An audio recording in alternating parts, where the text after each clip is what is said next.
All right, pop in. See if you can see this shit. See that? See that? I'm about to take this like 6 times.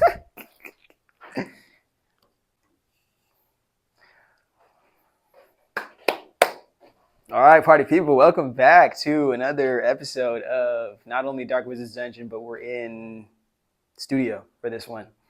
This is an episode of Rebel Soul Records Rockstar Rehab, and I know the other episodes in this series are something related to a specific artist. Now, one second here, I gotta spit my gum out.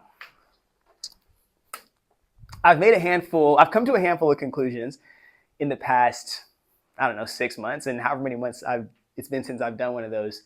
And one of those is I should probably give you guys a scope as to where I think the industry's going collectively and how we kind of as individual artists find our way in it, rather than just trying to like really which is going to be tearing down a lot of the current pop stars right now that the industry is attempting to feed off of to support itself, to act as if it's not like crashing in its own economy. And nobody knows what the future is because, genuinely speaking, nobody knew what streaming was going to do because nobody really saw the impact of internet piracy. And because streaming companies or tech companies were able to profit or find a way to generate some kind of profit off of this pseudo privacy piracy that was going on, nobody knows what the next form of monetary economic generation is going to be out of this. Because if I can be genuinely honest with you, streaming is not real. If anything, streaming should tell you one thing, other than you should run your own business. You know how you're only getting paid like a third of a cent or some fraction of a cent every however many streams that you get on the platform? You're not getting paid for streams. You're being compensated for a tech company to learn data about you that you are offering them for free, and you are going on the creative journey for free instead of them needing to to put a robot through some type of matrix to give up all these kinds of answers and then give them data.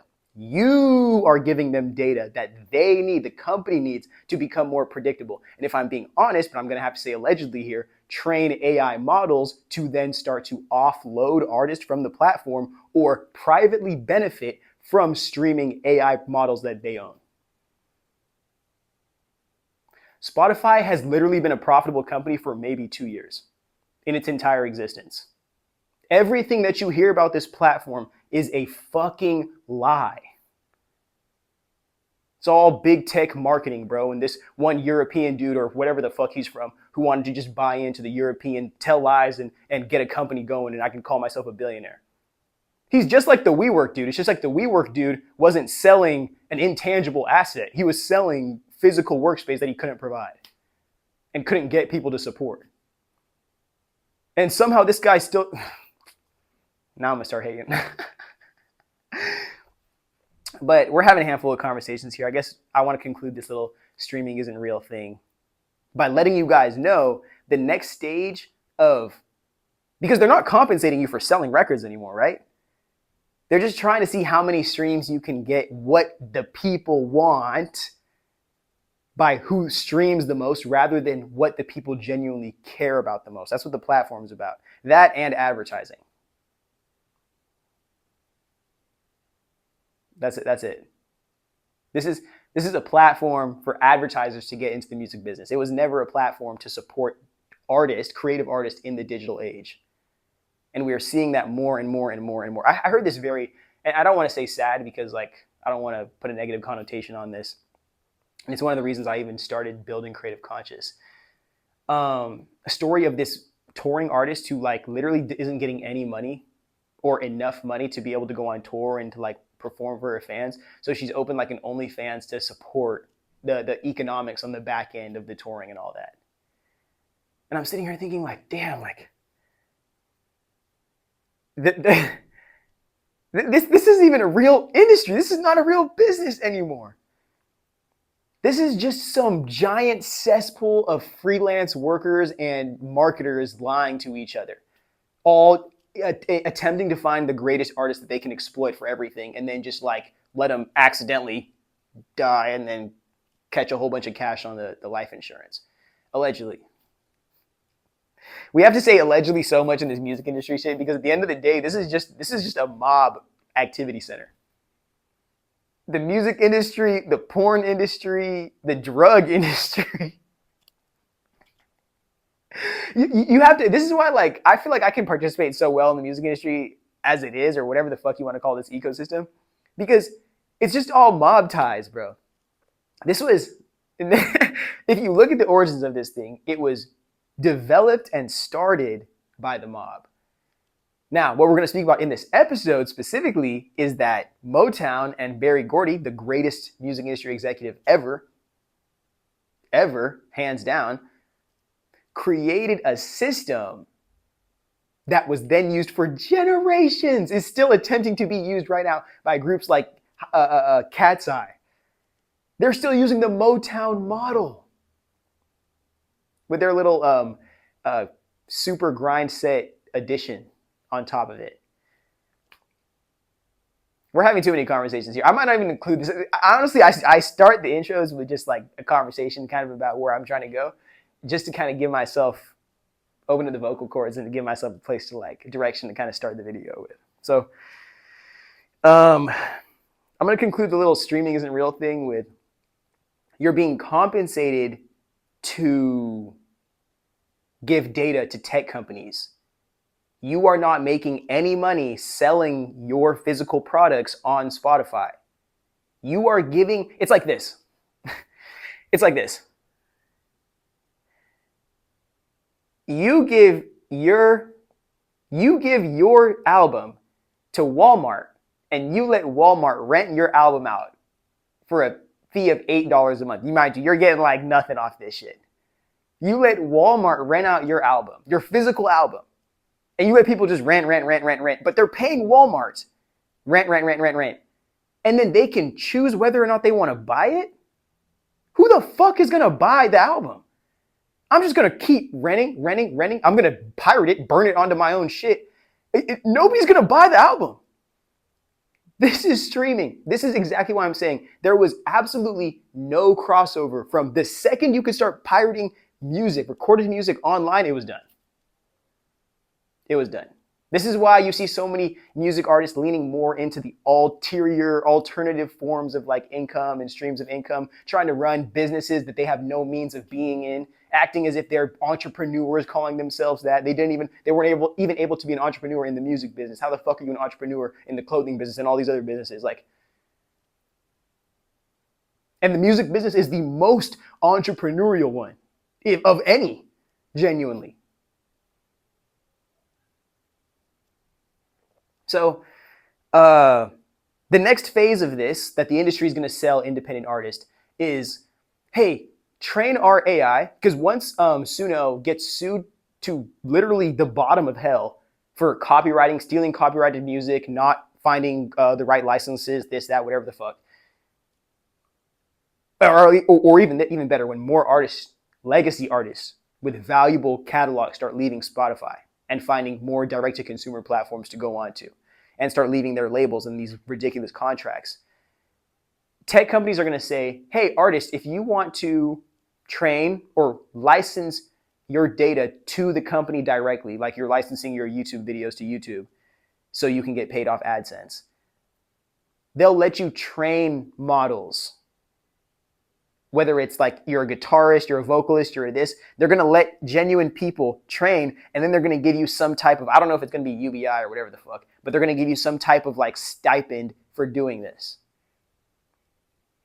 All to just convince people who are just so broke and so beyond opportunity to be able to participate in the demise of this human-made, human-centric industry. But what's interesting is like, it's not that you're going to get paid shit for doing this. I think you will get paid, artists who do contribute to the AI shit, because no genuine artist is going to like use Suno like for a majority of their work to the point where it's like, oh damn, we can train all these models off of A, B, and C.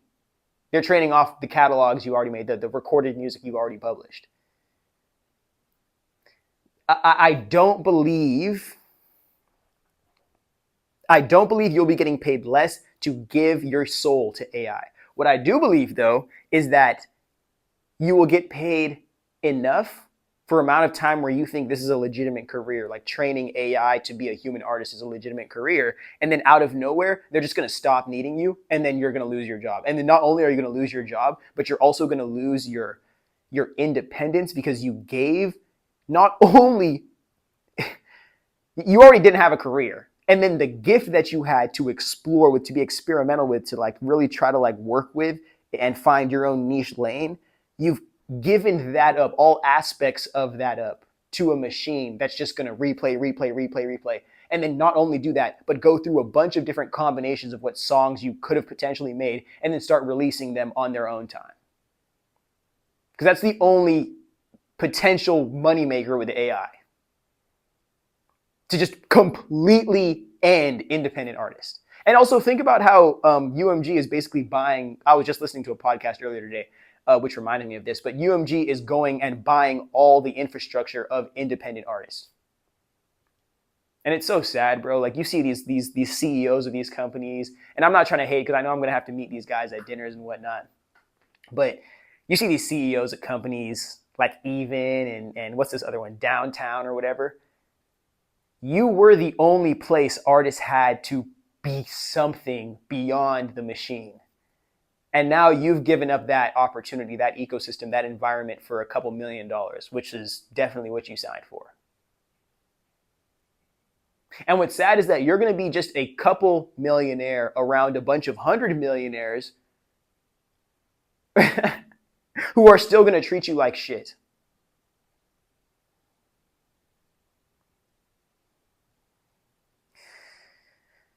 It's crazy because I'm trying to get you guys to use Travel Worlds, but I'm also telling you guys with this music stuff about the next platform that I'm building, which is in the works right now, which is Creative Conscious, which I've decided that I'm going to have a questionnaire for. Should be good. For the sake of, let me make sure this is still recording. I have this weird feeling that this is like on mute. Oh, fuck yeah. Okay. I don't even know what I'm talking about right now. But there is no money. What I believe, there is no money in the traditional old school music industry model. And this whole like jump to AI music, whatever the fuck, is genuinely executives saying, we do not care what the fuck you guys do to artists or to music. We just need a return on our investment on the publishing that we've bought, or the catalogs that we've bought off actual talented artists, without ever genuinely feeling obligated or responsible to contribute some of our billions of dollars of earnings back into the creative community, so creative people can have jobs, so creative people can have each other to make actual culture with. And so maybe there's actual systems that support artists who aren't able to be artists their whole fucking lives, bro. But there's no humanity there. It's too many people. And this is what I hate about, okay, I think nepotism is okay in certain aspects, but like when it comes to authoritative nepotism, it's such a, like a weird thing. Like an heir has to be chosen. I'm having too many conversations right now. I'm sorry, guys. And again, I might not even include this in the video, but that's just me freestyling real quick.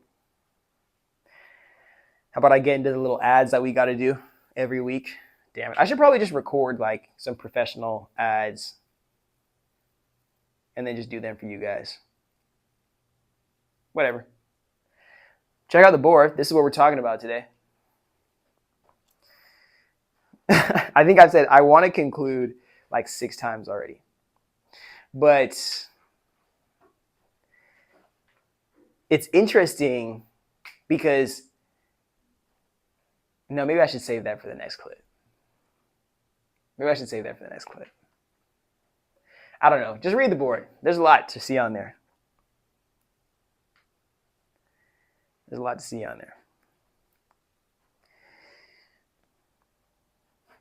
Honestly,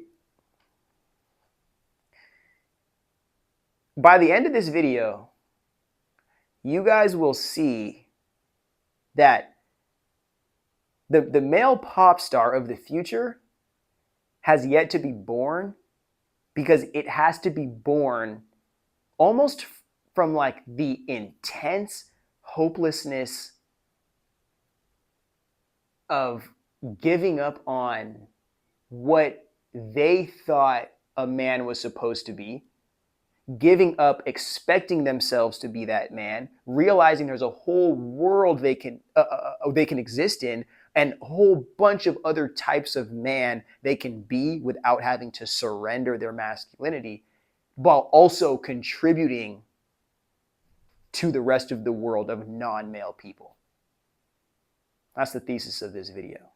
So it's like, we're asking in the beginning, where is the male pop star? I'm going to show you what this timeline of male pop stardom in a very broad sense has been, where it's brought us to, where we have the potential to go. How does that sound? You fucking with me? I'm liking it.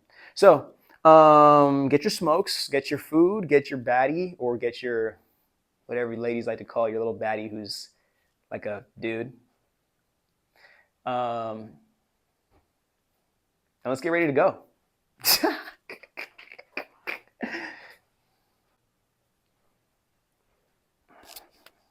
Okay. This whole video was inspired because on the last video that I just posted, probably the last video, I'll put a little picture of what that video was. The first comment that I got was asking if I could drop a analysis on what I thought the whole male pop star situation was. Shout out to you, because I love when you guys ask questions about things that I care about, and then I can answer them rather than me feeling like I'm going in the dark, just like digging into Mary Poppins' fucking bag, trying to find another like video to give you guys. But yeah, this is what I believe the situation is, and I feel like I've done a handful of research that kind of aligns with me being deserving of giving you guys an opinion. So how about it? Looking at this board right now, I think I want to start with, because I think you guys are going to be looking here first. So I want to start with a handful of pop stars that I personally would like to cover for this. And again, a lot of you guys, like there's a lot of people who don't even know who most of these people are simply because they're black. Like there's a whole demographic of music consumers that just don't listen to black music simply because it was made by black people. So you might not be included in this conversation, because what I believe a pop star is somebody who can transcend demographics, cultural demographics, gender demographics, racial demographics. Somebody whose sound is so resonating with the human soul that it just completely breaks through the barriers that are our identities and bring us as people together. That's what I think a pop star is. And of course they can be industry dominating, but I think these might be the greatest examples that we have had, even if you don't want to accept it. Now actually, oh damn it, did I throw away my, no, I didn't. Actually, I have a better idea. I want to start with this first, and then we'll go down here. To make a pop star, you cannot start from an individual. Let me stop here. Running right back. The Motown method of making a pop star or developing a pop star artist was so genius that it was taken so many times and rolled over that white people even used it. And the second it crossed over to white people, boy bands, and I'm not talking about the like rock groups like with instruments. I'm talking about like the step by step, gonna get to you, girl. That shit, that boy band shit, that's Motown. And you know what's actually even funnier than that? The manager of New Edition happened to be, after fucking them out of their money, happened to be the manager that put New Kids on the Block on, and forgive me if I'm wrong, also put on Backstreet Boys, which happened to inspire NSYNC. And this is when groups were selling 1 million records in 7 freaking days. 1 million records, bro. 1 million hard copy records. And artists were getting, assumingly, before all the, what do they call those? The retractions of studio time and flights and food and all this. Artists were supposedly getting $1 or $2 off of every 15 of those albums.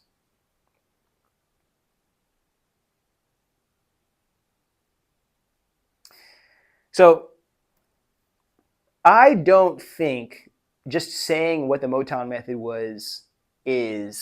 does it justice enough. I think that we have to look at it in a very broad spectrum. So especially also so people who are beyond black can understand how they can do this too in their own community. The method of raising a star on their own, and you can see with Chris Brown and Justin Bieber, is very, very, very difficult to perfect.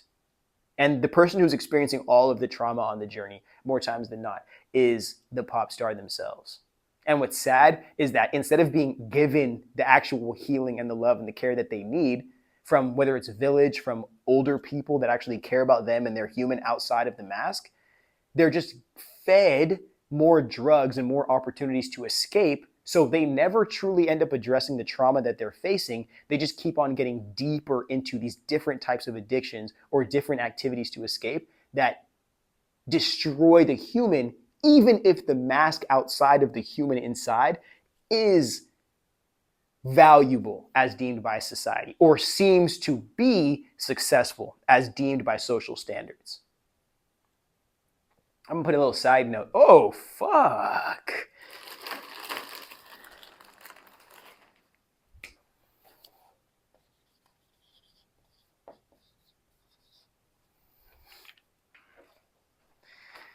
I'm gonna put a little side note in here, and this is what inspired me to write this, even though you guys might not think he is, but I genuinely believe he is. There was a time where there was a series of pictures being posted on Instagram by a young boy, and he had a bunch of Xanax pills in his mouth, and he was had the cups of lean and whatnot, and it just looked like a horrible situation. He was on the tippy toes of not being here anymore.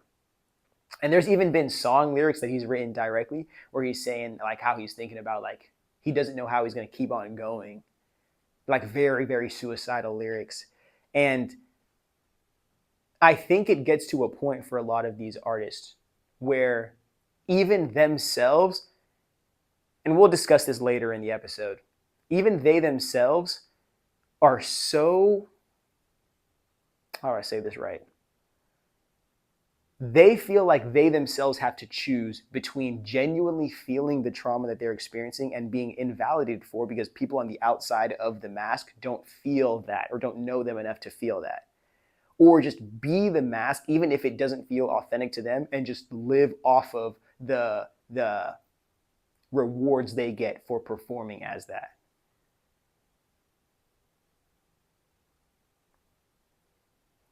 And instead of feeling like they can take the mask off and genuinely allow the emotions to spill out of the internal, feel vulnerable enough, feel safe enough to be able to do that, more times than not, they're choosing out of convenience. Well, at least if I act hard, if I do the whole gang shit, bro, and put the tattoos on my face and all that, at least I can still get girls are gonna like me. At least I can still get all this money from this record label. At least I can still go around town and act like a fucking buffoon and not contribute anything to the culture outside of my own fame, my own narcissism.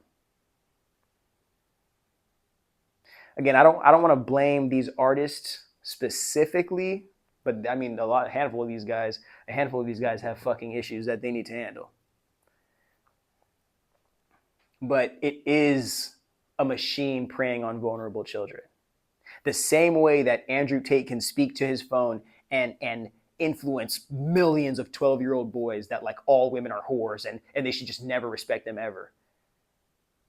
But now it's an entire industry that looks like Mount Olympus. It's full of gold plates and nice clothes and awards and this and that and runway, red carpets and runways. But what's hiding beneath it and what people have just collectively agreed to not speak on is a lot darker than you could ever imagine.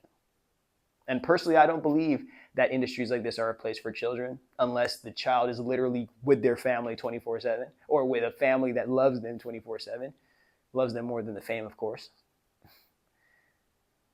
But maybe if we give ourselves an opportunity to understand the world that we've been living in, we give ourselves a chance to create one that isn't so detrimental to the well-being and the livelihoods of the people who give us such valuable art every single day that we can enjoy without even having to genuinely meet them or touch them or even be in the same reality as them.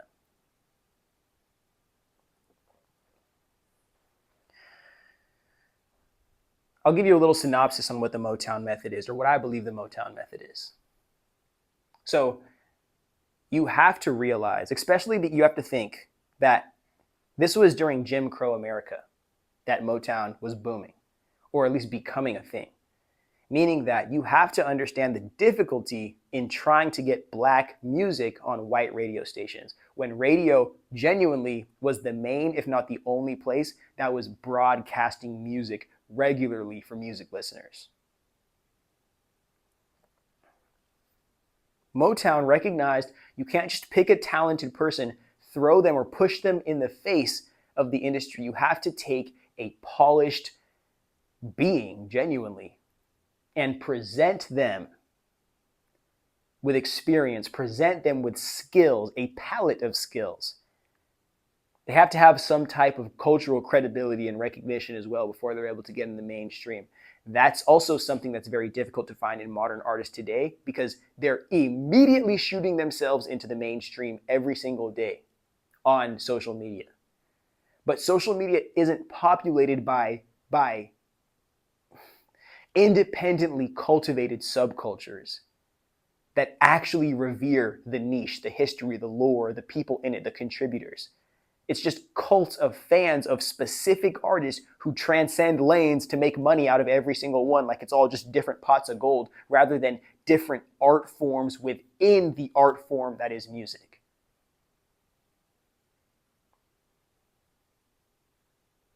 And I think Drake has done it the best.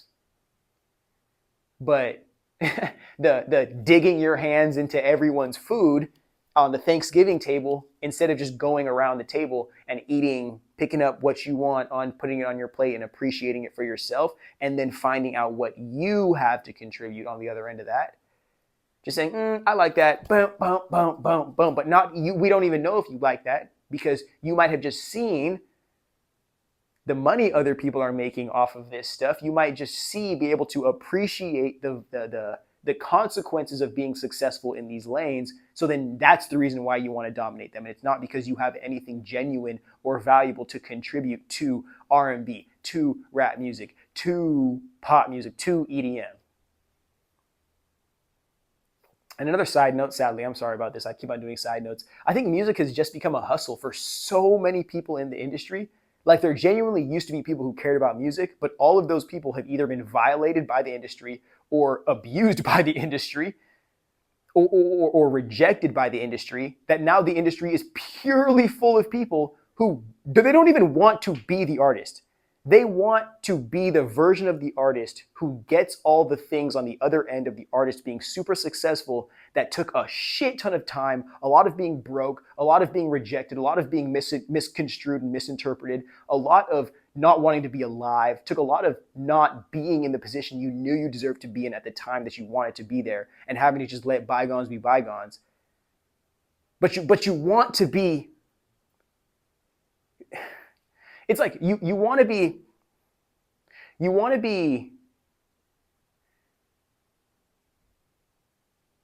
be Take Care Drake. You want to be what's the blue album? What the fuck is that called? You want to be the blue album Drake. But you don't want to be Comeback Season Drake. You don't want to be, what's that first Room for Improvement? The first mixtape he dropped? You don't want to be that version.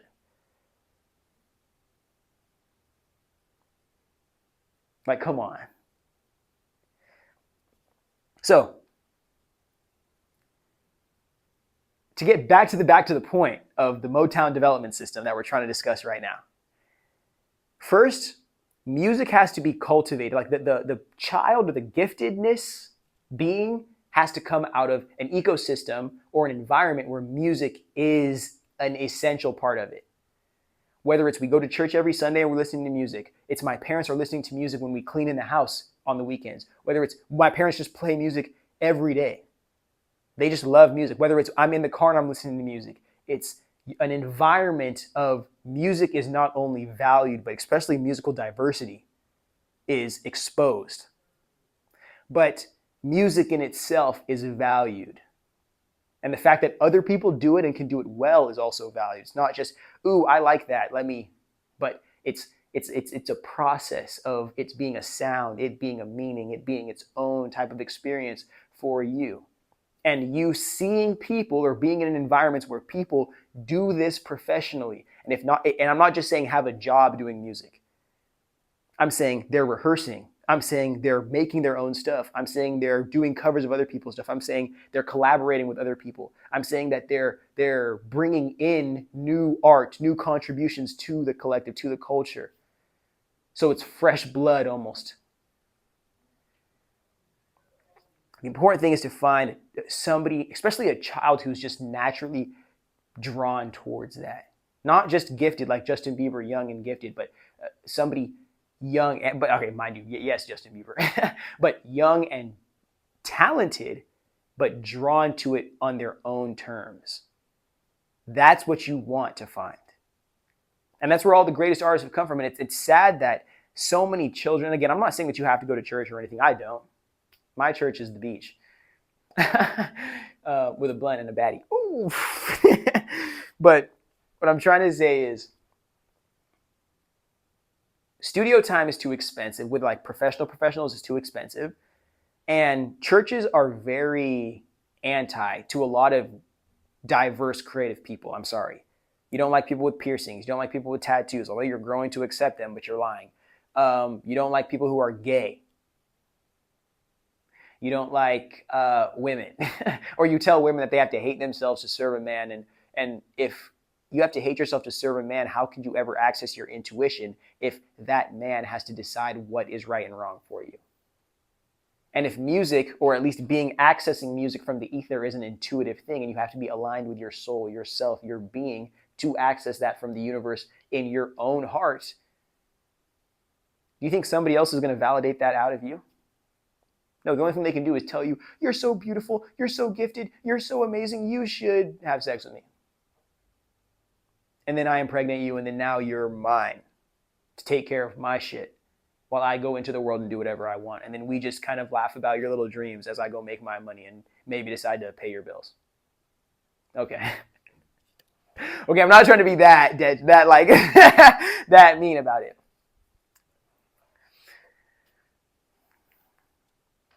But the church, especially as of late, the church is too conservative to be creative. You guys are so like hyped up on and I was gonna do like a jerk off motion. I'm sorry, but you're so like hyped up on being able to control other people's reality by getting them to fear everything, especially their own intuition, their own inner consciousness, their own voice. You can never create anything good without hearing that. I'm sorry. You can never, because you have to birth the music out of yourself. You have to hear the music and hear what sounds good to you first, and then put it out there at the mercy of the world even wanting to consume it at all. Like what? So and also because maybe this is just a California thing, but music and arts was severely defunded in the early 2000s, and we just never went back to that, unless you were just like a band nerd. Sorry, band nerds, but unless you were just like a band nerd, there's just no way in fuck that you were going to be able to access music regularly. And forget going to like a band or like a instrument rental place. It's not, it's, you need ecosystems or environment. I keep on mixing ecosystem and environment. I'm sorry. You need environments where people can access not only the ability to play instruments, but also the ability to be inspired to pick up an instrument. A place to genuinely rock out, like a place to be able to make all types of music, or a place to show up when you can't go home. And it's crazy, like we wonder why so many kids fall out of school and go straight to the streets. There's a million other types of programs and opportunities that you can create for these kids. But one, you think that every type of mutual aid or welfare program is DEI and it's going straight to black people, letting us just sitting on porches and like eat watermelon all day. So you don't want any type of welfare at all. Everyone should bootstrap, even children.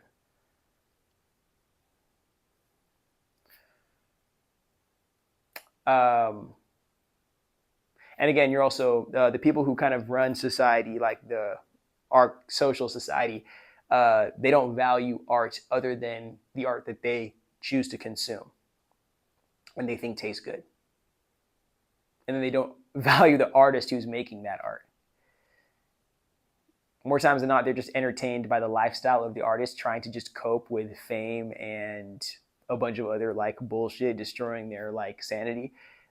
Then they do want to help the artists be a functional human being and create good art. Too much of conversation. Once you get the foundation of somebody who cares about the music, cares about the art, you can't just bring an individual, isolating them, and take them through a professional adult industry, what the music business is. They have to come up in a group. This is why so many of the best male pop stars that you know came out of groups, because they were able to be a part of something, to contribute first, to not have to wear the weight or to bear the weight of this entire professional identity at a young age. They could still find fun in this. They could still be a part of something bigger than themselves. Bobby Brown, New Edition. Michael Jackson, Jackson 5. Justin Timberlake, NSYNC. Crazy. These two didn't have one. These two did not have a band, and look what the fuck happened to these two.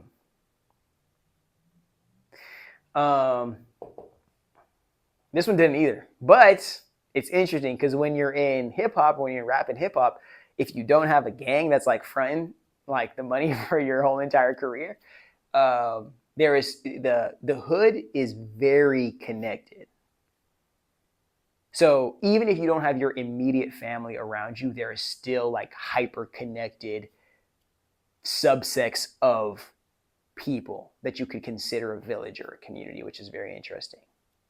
So even if you don't come up in like a band or anything, you could still feel like, well, it's like the rappers who go on stage with all their homies, and then half of them can rap too. That's what they're coming from. They don't have to be the initial star. It's Rockefeller and Jay-Z getting on stage with freaking Memphis Bleak and Kanye and all these niggas. And they're all rapping, bro. And Kanye doesn't have to be the star of the show. It's not just a collective of executives saying like, here, dance, boy. It's a collective of artists and an artiste emerging from the collective. And that's another reason why I think we don't have any genuine stars, like real talent in today's day and age, because everybody is processing music and art as on almost as individual as a scale as we genuinely can. People aren't necessarily hearing new music or going to house parties and hearing new music and hearing live shows from local bands. People aren't watching great movies and hearing the music in the great movies and then going like, let me go buy the album because I love that song that I just heard. People aren't like, the art isn't even sharing itself anymore. It's every director is trying to make a movie to put on their resume. Every music artist is trying to sell an album that they can get this many record sales on. Every model is trying to get, like, it's everybody is doing their own shit. And that is not how the creative industry or the creative culture ever has been. It ever has worked, and it ever will work. Okay. That leads me to speak about, okay, no. I'm not done yet. the sad part about this is the sad transition into the male pop star. You end up creating these bonds with your boys. It could even be a band, but I'm struggling to find out like vocalists of rock bands that just abandoned the band and then became pop stars. But the industry sees that, oh, you have to split up money, you have to split checks, you have to split rooms, you have to pay for 4 people, pay for 5 people all the time. There's always 2 people bickering, there's always an argument here, there's somebody didn't get this, somebody didn't get enough of this, oh, there's not one extra girl for this guy, so like now he's gonna sit there and have to beat his meat in his room, and like he's gonna be hating on everybody else because everybody else got a girl. And it's like, and mind you, this is stuff that could not even, it genuinely doesn't have to happen amongst bands or boys. But management loves individualizing or pitting people against each other, especially in groups that know how to make money together. Because if they break you up, then they get you competing against each other. One, they're going to get somebody to make the most money out of all of you if you don't kill each other. And 2, they get to own that person and then start to manipulate that person individually as an executive community of shareholders, rather than you being a part of a group going against a recording industry of executives that is also in a group of their own, trying to get all the money they can out of you without producing any of the art that you've made.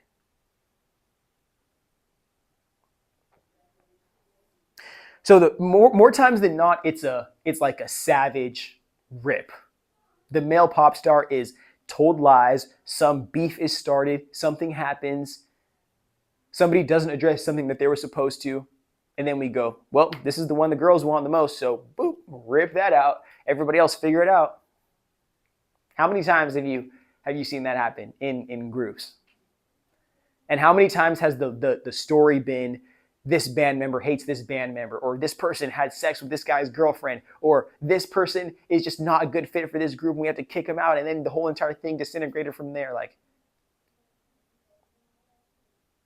and then you hear that these guys are all broke. They end up dying broke, or they're working minimum wage jobs in their old age. Like, what? Die of overdoses. Like, and the managers are the people who didn't even write songs, just random people. Oh, some dude who was in the studio and was wearing a suit, just nobody even knows his name, ends up is getting royalties off this dead person now. That's how the industry works, bro. I genuinely think half of the industry is, hey, bro, you want to get on this album? Like, just 2 guys who are just not on the album. Just like 2 guys who just know each other. Like, hey, you want to get on the album? You want to get on the album? You want to get on the album? And then when artists look at okay, who's getting credits for all this? Like, who the fuck are all these people? I don't know who these people are. That's why they never wanted, and I'll explain this in the next section here. That's why they never wanted black people to be executives in the music industry, even though we were basically the backbone of the music industry from the 60s through like the 70s. And I'm not saying like we were the only people making good music, because you had like Black Sabbath and you had Fleetwood Mac and you had all these like psychedelic stars. But we were of mainstream music that was not like countercultural, like we were making that. You have to remember, as good as you think these old psychedelic rock bands were, like they were not necessarily mainstream. And if they were mainstream, the mainstreamedness of them was the fact that all the kids fucked with the music. All the young people fucked with the music. And it was good music. But a lot of people at the time were not accepting of that music, but they were not willing to call that shit classic or legendary or amazing, as much as they want to say it is now.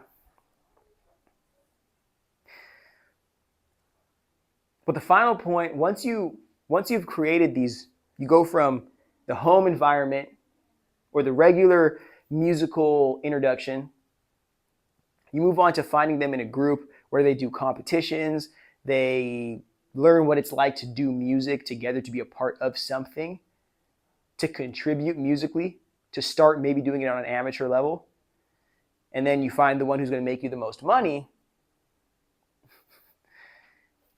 and rip them out of the group, abandon everybody else for shit, and you try to get you a granny. That's how the industry works, man. And once, the second they realized that, the industry realized like they didn't even have to do the whole ecosystem, like pick somebody, get a group, get them all going, figure out how to care about these people's emotions when you're going to abandon them anyway. Like once they realized they could just pick a star, especially YouTube, once they realized they could just pluck a star, bro, and they're just like, oh, you're a star now. You're a pop star now. And they didn't even have to incubate the child first. Then they started running stupid funny. This may be a raw opinion. I don't know what other word to call it. This may be a raw opinion, but I personally believe that Justin Bieber, if his career was handled properly, like genuinely properly, I think Justin Bieber should be bigger than Michael Jackson.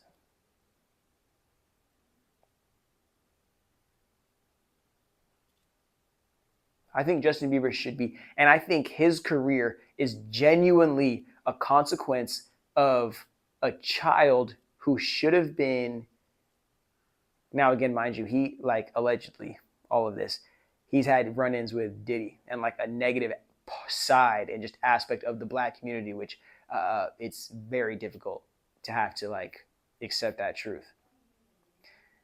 But this is a child that should have been raised in like a 70s era version of like the black community. I'm talking like a segregated era, 60s even, version of like the black community, our golden era of music, to where there was different types of music. It wasn't just rap music that was like, oh, we're gonna blackify this kid to get him. Let's do R&B and let's go into rap music. And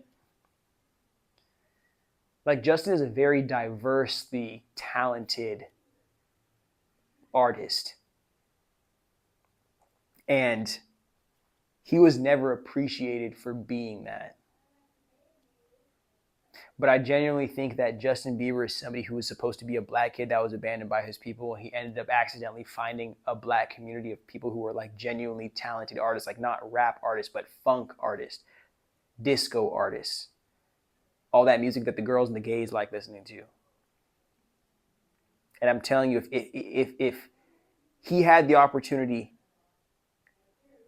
to be who he is and to experience like a newer version of like masculine presence and the opportunity to express that and still be appreciated as such, because he's somebody who's always said this. He said this multiple times, but he just wanted to be a regular kid.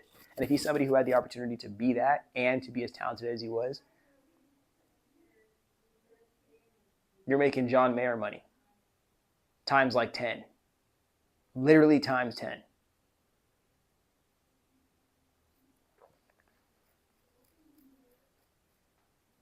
This is, in my eyes, Justin Bieber is one of the saddest stories in the music industry. And like, I know he's made amazing music and he's like, you guys assume he's like recovered or whatever the fuck you want to say. But it's just, it's somebody who's so talented and just such like a raw individual being done so absolutely wrong by a bunch of people who could give a fuck about this nigga, bro. And it's just so many just yes men and like lame ass people just hanging around him, bro. Just like, oh, yes, Justin, yeah, just so they can be around like, oh, I'm friends with Justin Bieber. Like so many people like that are around him, bro. It's so sad, bro. And I'm not saying that I'd be somebody who's just like, I'll be your best friend, Justin Bieber. But it's just like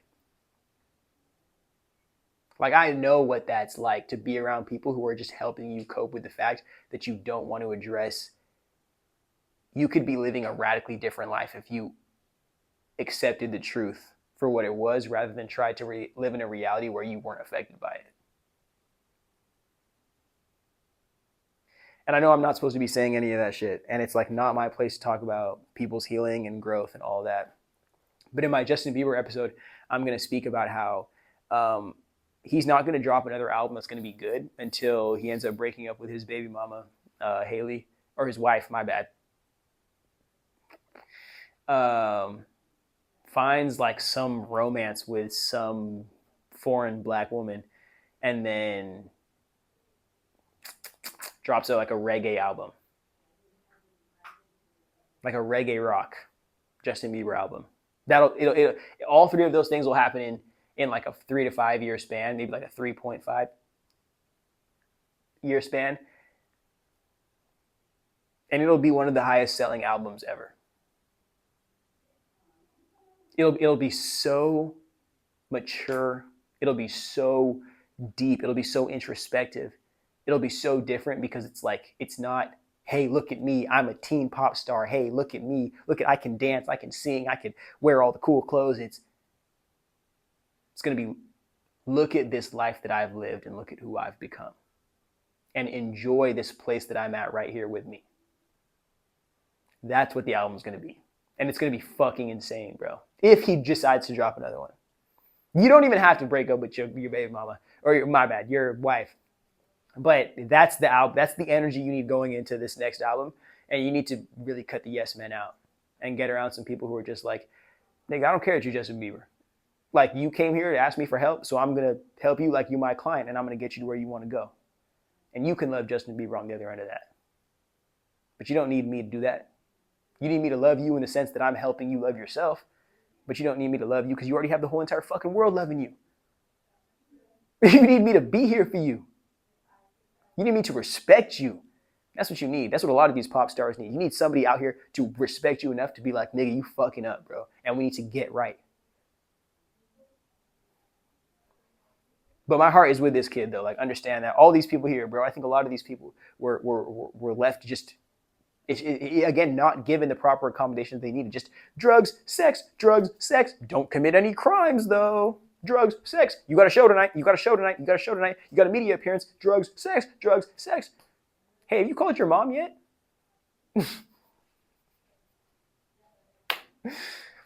Let me make sure this is still recording. But that perfectly kind of opens the door for us to go into this right here, which is the traditional music industry is, for a male pop star, once they get thrown into the industry, or apart from the village that raised them, apart from the boy band or the boy group that developed with them, apart from the peers that love them and know them for who they are, apart from the mask they're wearing, and it's just the individual themselves. And think about somebody like Justin Bieber, like that's his actual name. Anything he does as the pop star Justin Bieber is going to get attributed to him, the human being Justin Bieber. Like, there's literally no room to escape when you are existing in the world, because you are not just, you're not Henry Cavill who played Superman that one time. You are Justin Bieber who is Justin Bieber and will always be Justin Bieber. In a world full of people who cannot separate the fact that you are performing as a pop star, but you are a human being who has to play that role every day. People are too fucking stupid to see that. And they expect you, the human being, to be the superhero pop star that they are marketed you are, so they can buy like your albums and shit. But in this traditional model of music, the boy is abandoned in the jungle and raised by the wolves. Now, mind you, I did put an asterisk right there because I can't write what I was going to say here. I'll put the word here. But that's what genuinely ends up happening to the child. Because the wolves, and again, I'm not trying to make this a statement against wolves at all. I don't know them personally.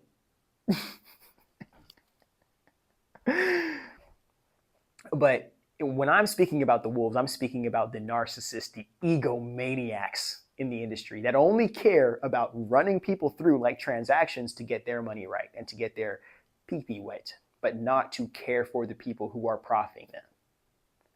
Those are the wolves that raise you. They teach you the nasty habits. They teach you the hidden tricks. They teach you the bullshit that keeps the bullshit going to keep your career alive at the mercy of other people being taken care of, other people being accommodated, other people being taken care of. Everybody in for themselves, every single person in for themselves in an industry that's built upon collaboration and being vulnerable, being honest, caring about one another. That's why the music industry keeps on going, hitting an apocalypse every 10 fucking years, every 15 years.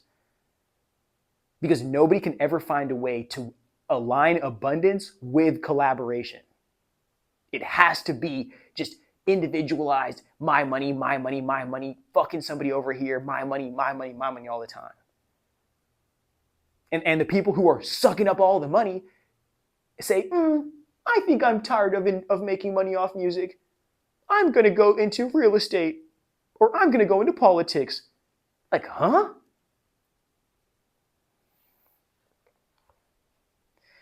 The boy abandoned in the jungle, the industry, raised by wolves. So even if this boy has the best intention, even if they have the best intention for who they are, even if they could have been raised properly, they're left in such survival mode and only accommodated with more escapism, avoiding their ability to address what needs to be addressed, only further making them victims of their environment rather than allowing them to become conquerors of their limitations, conquerors of these things that they end up having to endure, whether it's addictions, vices along the way. Isolated in the industry, victimized and invalidated. What are you to become other than an incel king? Even though you get all the girls, you don't appreciate them. Because it's now just a dime a dozen. Now it's just, they're all going to come here and do the same thing to me. So at that point, who am I to respect any of them when they all act like this to me? And this is a boy who isn't raised that to learn that maturing masculinity means respecting the fact that these girls like you, these girls are attracted to you, but you still have to respect them as human beings beyond that. Not violating that trust, not violating the belief that they have in you. Side note I want to include here. For the men who have, women, this is actually something you guys should understand, but men specifically, if you're a dude and you have like a heavily female audience, their belief in you is its own type of magic. Now, I'm saying this is in theory because I don't genuinely understand how it works, but women collectively believing in something sets like the vibe for it to happen better. There's some way I can support that. I just don't know where yet or with what. And if somebody can, go in the comments and please let me know. I'd put the song in there, but I got copyrighted last time I did, so I'm not doing that anymore.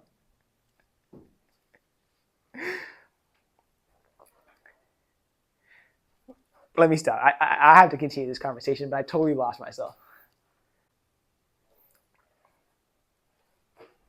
Okay. Now this is different. Instead of, or this is what I hope the future has, or the future can hold for how we raise a male pop star to stardom, instead of just kind of picking whoever's going to be the best representative to influence young boys to act like versions of themselves they're never going to be, and then make them disappointed when they can't receive a lifestyle that comes on the other end of that, because it's all paid ads and marketing. A lot of you guys don't understand, like, when people like Chris Brown are doing a show and there's like, oh, look at all these hot girls who are like all trying to get into this hotel room after the show. Like, do you know, just as much as you see that, they have to also pay to suppress the information of all the times that he's going to jail, all the times that he's getting some aggravated assault charge, all the times that they have to pay off somebody. And again, I'm not the person to tear a black man down out of nowhere. Accountability is one thing we preach on this page, though. So I hope you guys understand, just as much as somebody has to be promoted to seem in the mainstream as if they are a star, just as much money probably has to go into protecting you, the public, from knowing the piece of shit they really are behind closed doors. And the only time artists get dropped is when the record company has to pay more to protect the image than they are profiting from you, the artist. That's the only time they're going to drop you. They don't care how much they got to pay for. Are you kidding me? You know how many of these, you know how many of these artists are murderers? They don't care. They just need to know where the marketing budget's going, and they'd hope that the marketing budget is just going into boosting you so people can like you, so they can just boost the sales of whatever product you're selling, rather than, okay, we have to pay so people don't know that you just did beep, beep, beep, beep, beep. And then also we have to pay so nobody knows that you beep, beep, beep, beep, beep, beep. And that's going to cost us this. And then we have to pay off a journalist. And then we got to pay off this. And then on top of that, we have to pay to boost the sales for this album that you made that's not even good. Out of here. Think about it like a business now. You're out of here.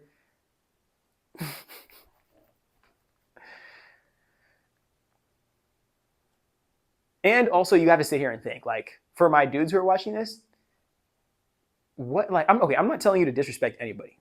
I'll never tell you to disrespect anybody. But how could you respect somebody who is, again, I'm not telling you to disrespect anybody. I'm just asking or forming the question, and it's rhetorical as fuck. How difficult could it be to respect somebody who, like a lady who's a fan of Chris Brown, exclusively because of the music, but they know his track record with women? Like, you're able to look over who the human being is so much to just try to grasp or to keep hanging on to this runaway train that is the image of Chris Brown, that you're willing to even inadvertently dehumanize your own self on that runaway train. To hope that your humanity is going to come from what? Him validating it in you? You're already willing to sacrifice that much of yourself for somebody who doesn't like themselves, needs to get the liking themselves out of you validating it in them, and you think that them, somebody who does not like themselves, is going to validate your ability to love yourself out of you by being in a relationship with them, by being their baby mama, by like being a victim of them.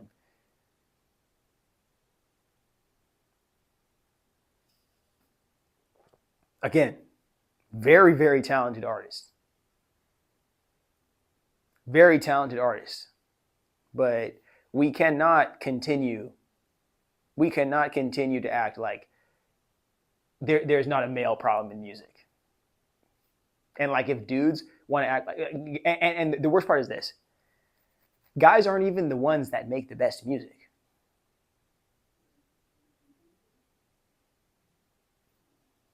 But again, I'll explain this as we kind of go on, as we expand through this episode, which I keep on trying to make these episodes short, but then I'm like, blah, blah, blah, blah, and then they end up being 2 hours, so I'm sorry. But what I'm trying to say with that is, don't be sold the dream and be sold the dream so hard that you refuse to accept the reality of who that person is. Because if you're somebody who looks up to somebody like that, you have to be willing to be both sides. That's what I'm trying to say with that. And the worst part is that you don't even know who's protecting them from the industry, because there's a lot of people in the record industry that will protect actual, like, straight up criminals because they're making so much money off their albums. And again, the second it becomes too public or too expensive to pay off the image or to pay off the bad parts, that's the only time they're going to get dropped. Now, what I believe the future of a male pop star is going to come from, at least beyond this era that we're living in right now, is going to be the boy raised by the village representing his culture globally.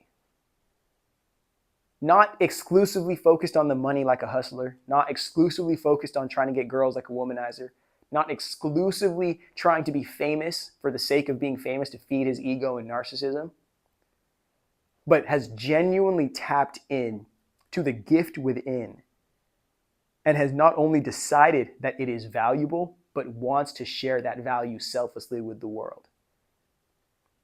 This is why it's important for, if any of those souls do exist, there's a system, a platform, an ecosystem where they can genuinely cultivate that energy into a career, sustain themselves, and do what they came to this world to do and share that art with other people. Because in a world where everybody thinks they're an artist or everybody wants to be an artist, you forget how great art made you feel when you experienced it. A lot of us were inspired to do other things than art when experiencing the art that we loved, whether it's a movie, whether it's a book, whether it's a TV show, whether it's a song. You get inspired to live your life more, or to think deep, or to be or feel more of your life, whatever life that is, rather than trying to replicate the life of the person who is helping inspire that feeling inside of you. But people are so lacking, bro. People are so lacking in this society that we live in right now. A lot of people don't even want to be artists to genuinely be artists and share art with the world. People want to be artists to want to be famous. People want to be artists so they can get sex. People want to be artists so they can, like, again, it's real egoic surface level desires that people want to feed.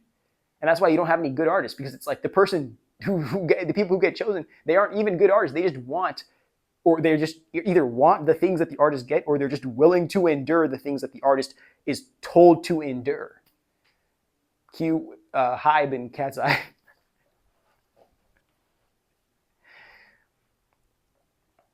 Because the village is not necessarily a family village.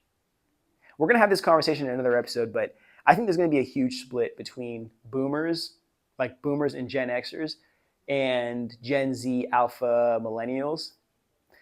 And that's going to cause a lot of Gen Z, Gen Alphas to get kicked out of their parents' house or to cut off their parents on some like no contact shit. And young people, in the face of no housing, in the face of not having careers, in the face of not having community, are going to figure it out. Now, I think there's going to be new types of communities that are born from that if people don't give up.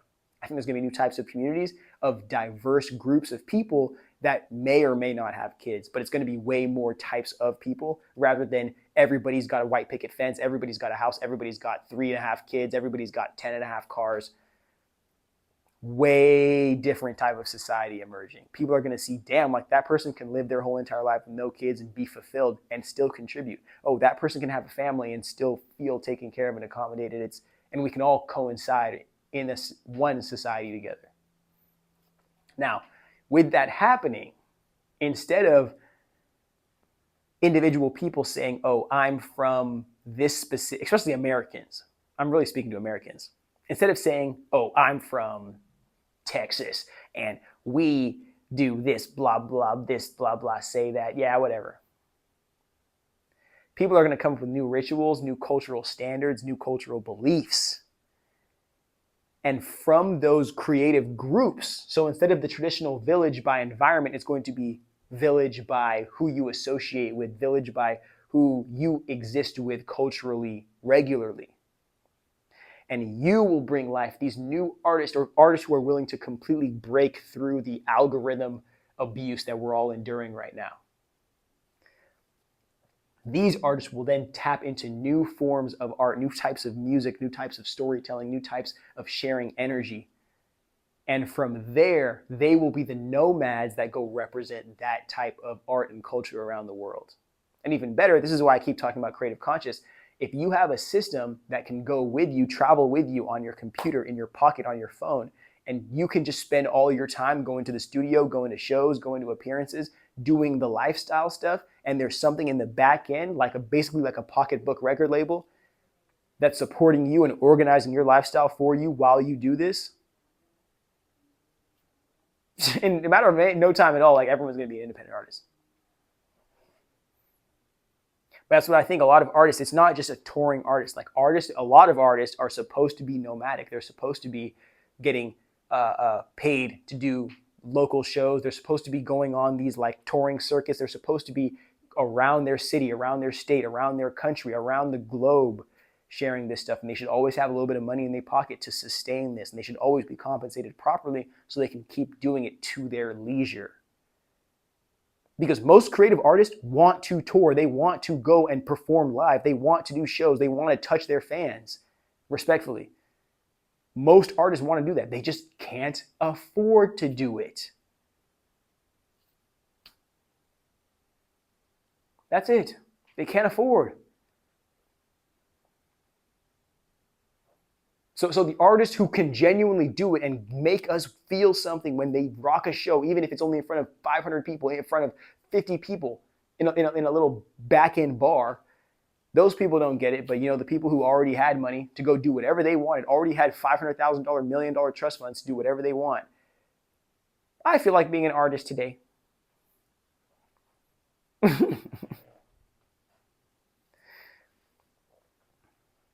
The reason why I say that this hasn't happened yet is not only because people haven't reorganized themselves into the new communities that they actually want to exist in, instead of just spewing forms of like social organization online and acting like they're political activists saying, we should all do this.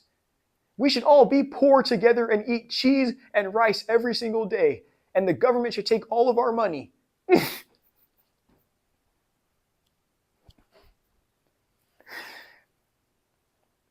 It's because the male pop star in this situation has to, again, it doesn't have to be a straight dude.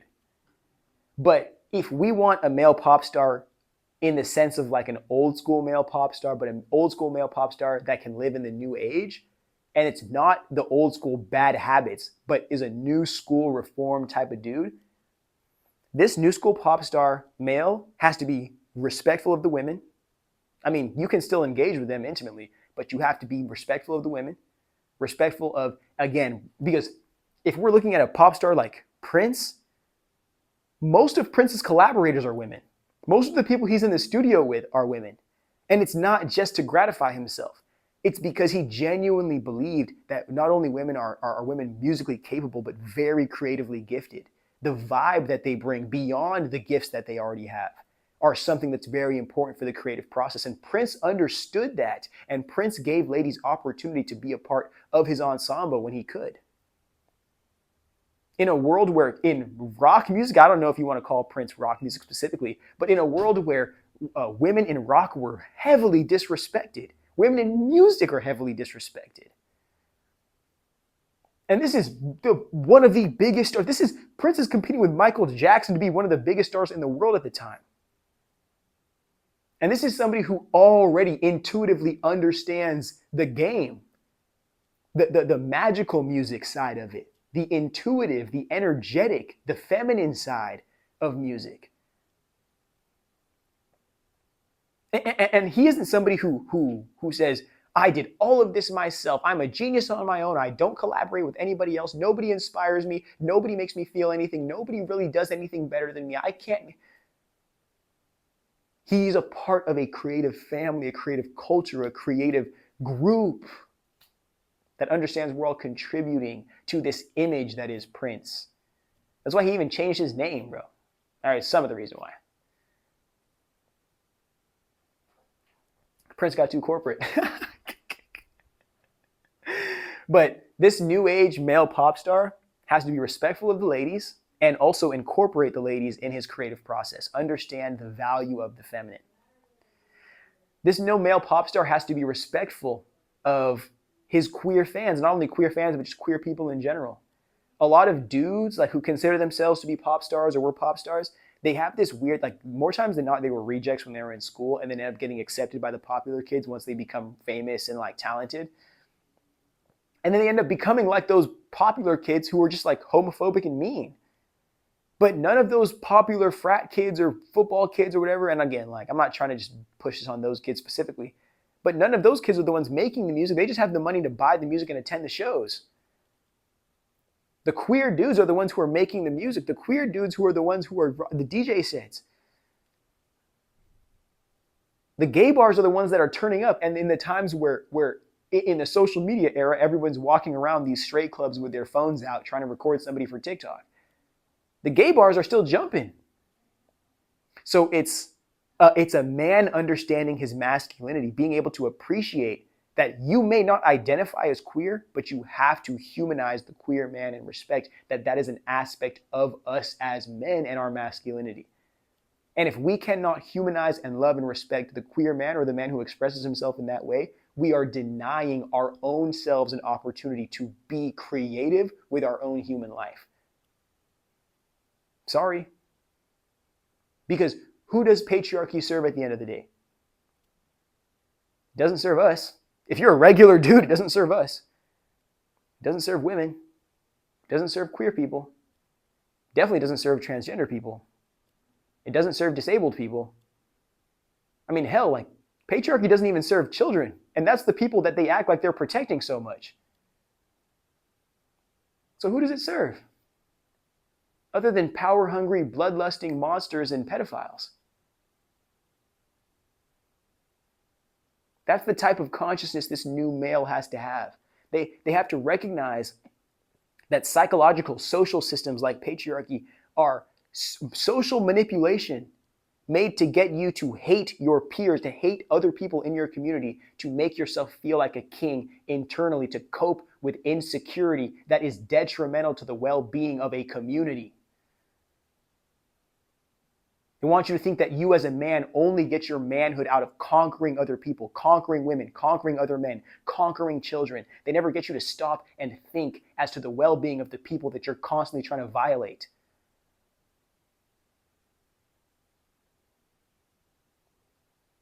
This is why I say the new age of man recognizes that he is a part of an ecosystem. He is a part of a community, a part of a family of other human beings, of other people that have value to contribute from their respective lanes. But you have to give them, extend your hand out in empathy, in humanity, to allow them to be the fullness of that, especially when they need you to compliment them.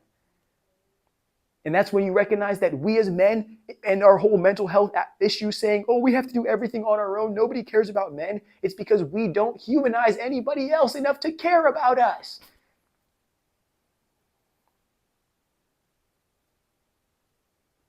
The new male pop star is not just a gifted boy who ends up submitting to the system of patriarchy, predatory control. The new male pop star is somebody, and again, this can be a heterosexual dude, it can be a straight dude, but it's somebody who recognizes the value of the feminine and how much more it transcends these very constrictive systems, very constrictive masculine systems, if you want to call it like that.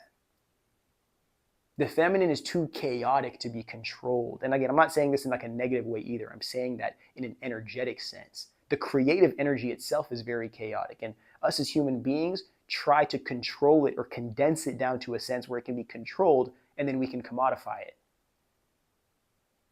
But the creative journey aspect, environment, ecosystem, or the one that creates the best art is one that fundamentally respects the feminine, respects the feminine aspect of birthing idea into form, that is art. It's one of the creating is one of the only birthing processes that every human being can participate in, whether they have a womb or not. But if you don't respect the process, you won't understand it properly. If you think you have to constantly, and this is why it's interesting, like you guys want to live in patriarchy so bad, but you don't understand this whole grind set, like slave mind culture, that's patriarchy, bro. Working in alignment with how you feel, working with what feels good, having the discernment to understand when things aren't feeling right, that's matriarchy, bro. That's living in a world where we respect our intuition, we respect the inner world and our inner nuance every day, in spite of the systems that were built to supposedly support us outside of us. You see, now we're having a social conversation. I'm not trying to do all that now. But understand that we won't get a star. We won't get the star that we want unless we are willing to, let me stop here. a lot of dudes think that they can't get famous today because like they're gonna get canceled or whatnot. But it's like, no, if you can just respect that, hey, you don't have to be center of attention, but if you can respect all these other people who are learning how to appreciate themselves and step in line with their own humanity, you will be given a space to be appreciated in this new world that exists. And all you have to do is hate a little less and love, or at least learn to accept a little bit more every day, to get deeper in alignment with your creative process, your creative process. And a lot of you guys are very masculine in the way that you think, in the sense of like everything requires hard work. Everything requires you like fisting the wall or some shit to rip something out of it. Instead of you being able to be at peace and you being able to just to lay yourself down on a beat and to hear a song and to hear melodies, to hear chords, and then to pull that out and to birth your songs. But again, patriarchy, it's like this, it makes you just hate the feminine on such an existential level. You don't get it. We are all masculine and feminine energy based. You're hating half of yourself inherently. So the aspects of yourself that are attributed to the feminine, like you can't even appreciate them. Why? Because you've been raised to suppress, to reject, to hate, to abuse these parts of not only yourself, but of your world. So we don't get the fullness of our potential. And also the dudes who already own this system and already like to violate everybody beneath it can continue to perpetuate said systems. I'll keep talking about this until I'm not allowed to speak anymore. I hope you guys realize that, bro. Like, if you guys think I'm annoying talking about patriarchy, bro, it's annoying living under it. Okay, now I think we have enough information to get into... no. We're going to get into this.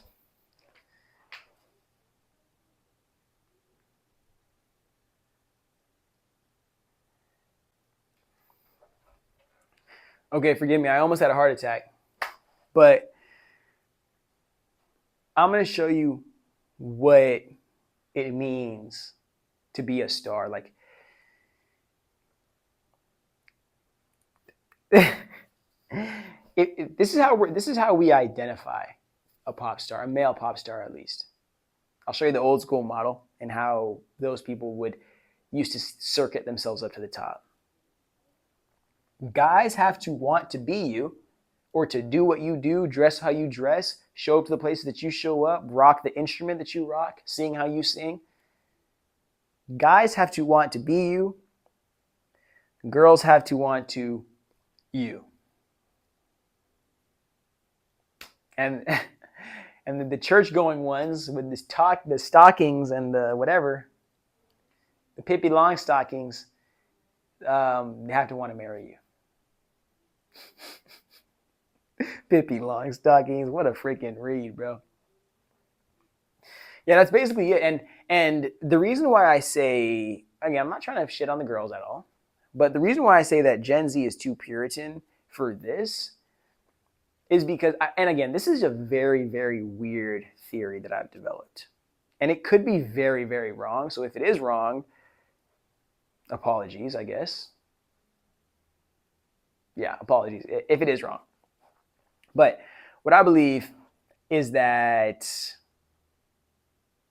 it's like, I don't know why, but like on the internet, like this girls like hate on each other for liking dudes. Like there's a lot of girls who like, and I don't know if it's just like this whole like era of like misandry or whatnot. And honestly, I don't believe misandry exists. I don't really care that it does. I really like, maybe I just don't care that it exists because it doesn't really matter to me. But there's just like hives of kind of ladies who just like hate men genuinely on the internet, kind of making their whole personality and brand about it. And then when a woman comes online and says that she loves a dude or like she just like respects a guy, whatever it is, she's like beat down for being called for being male centered, beat down for like respecting dudes and like wanting to like be in love or a relationship with one. So until we get that side figured out, and especially not only that, but also the side of that, a lot of these influencers are getting married or are dating men on the back end of telling you that men are the worst species on earth. Once we can just accept the fact that, like, hey, a lot of girls like dudes, and like you trying to just reinforce in your brain every day, like, I hate men, hate men, hate men, hate men, like, it's not going to stop you from liking dudes if you genuinely like them. Being a part of conversations and social circles and welfare programs that support the healing of women who are victimized by men, that support men who need healing themselves, that support the correctional facilities, the justice systems, all of that, like, being a part of those systems, it doesn't require you to speak online. It requires you to be in the real world. It requires your real money. It requires your real activity, your real investment. But you can sit online and like all the videos in the world talking about hating men to validate your inability to reason why you want to, like you think, again, it just doesn't make any sense to me. But with that part of the conversation, what I'm really trying to say is, I think that there's been this new type of male pop star which has come out, which is girls are now flocking to very, like, I don't know if this is like a derogatory word at all, but like girls have, at least white women, have made their new male pop star just like twinks. Or like femboys. That's what it is, femboys. So that if you look at the current version of like male pop stars right now, they're either just lame or they look like women. And I don't know what it is. Like, is it a thing of like, this is how, like, I am now attracted to a masculine who doesn't make me feel inferior or like doesn't make me feel scared. That's what I think it is. Like, I'm not saying that you can't like these types of guys, but I think on a mainstream level, I think it is a little bit of cope. Because I do believe that there is some type of like tension between men and women, but it's all about how you perceive that tension. Like, if you're somebody who like is respectful of like the opposite sex and all that, that tension can be something that is very satisfying, very intimately stimulating. But if you're somebody who doesn't respect them and you don't really have access to them regularly, you take that tension as like, oh, we're just two utter opposite beings who are just like fighting to find love with each other, but just struggling so hard because like we're both just so different and so apart from each other.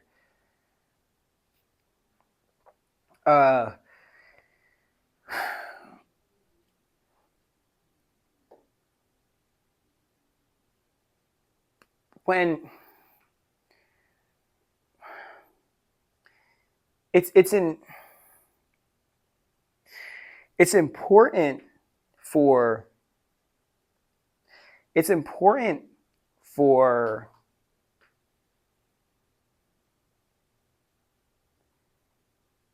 let me just say what I was going to say so it doesn't, and we don't just end up pausing for like a minute and a half. From a guy's perspective, guys want to know who the girls want to fuck so guys can know who to act like. Look at the whole Drake craze of like 2011. My freaking cousin literally had a Drake haircut in 2011, bro. Light skin, then a funny as hell. And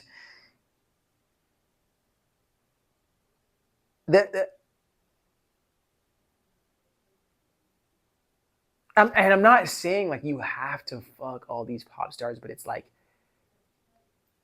ladies, you have to be honest. Like, there is still some types of dudes like that you want to fuck and that you want to like get down with, bro. Like, and you have to be honest about that. Like, we as dudes honestly have to stop shaming you guys for liking sex and all that.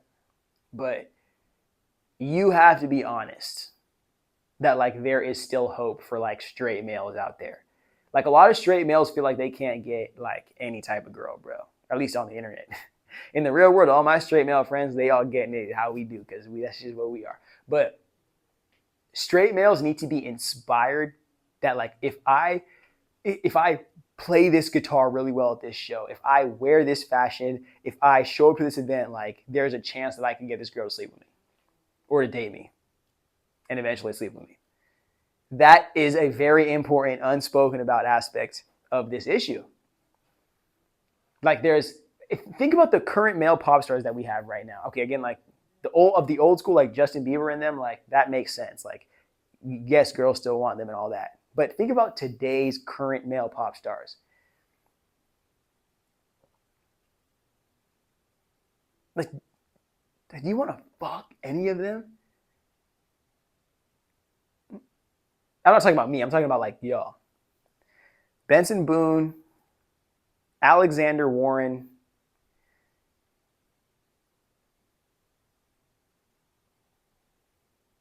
oh, Harry Styles.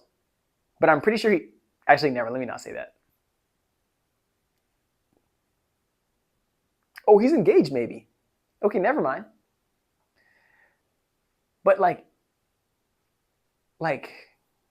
there's no, we don't have any male stars who are up right now that it's just like girls they just can't control themselves over. And I don't know if it's because like you guys are just very, very good at like being subtle about it, or because like you just genuinely are tired of dudes. But that's what it is. We just don't have. We have guys that guys want to be like. Maybe that's the issue.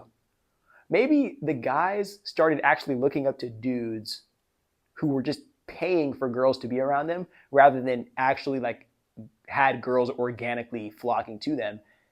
And then now guys are just worshiping fake celebrities, fake stars who again pay to have girls around them than stars who are talented. And it's different when the current male celebrities of today, like, and I'm talking about like the Andrew Tates and whatnot, are basically just internet incels who just sit at home spewing nonsense rhetoric to children all day, then actually go to a show and have some talent or some gift that they perform for the world that validates whatever psychosis they're spewing. And it's this internet era bullshit that we're living in that I hate so much. I keep on calling it that because it really is that. It's the consequence of the internet and it being so convenient to receive so much of your information from scrolls on the internet rather than being somebody who's forced to go outside, forced to go and to get your information, to get your engagement, to get your energy from the outside world, to be a part of the world outside of you than just being a victim of the phone that you carry in your pocket all day.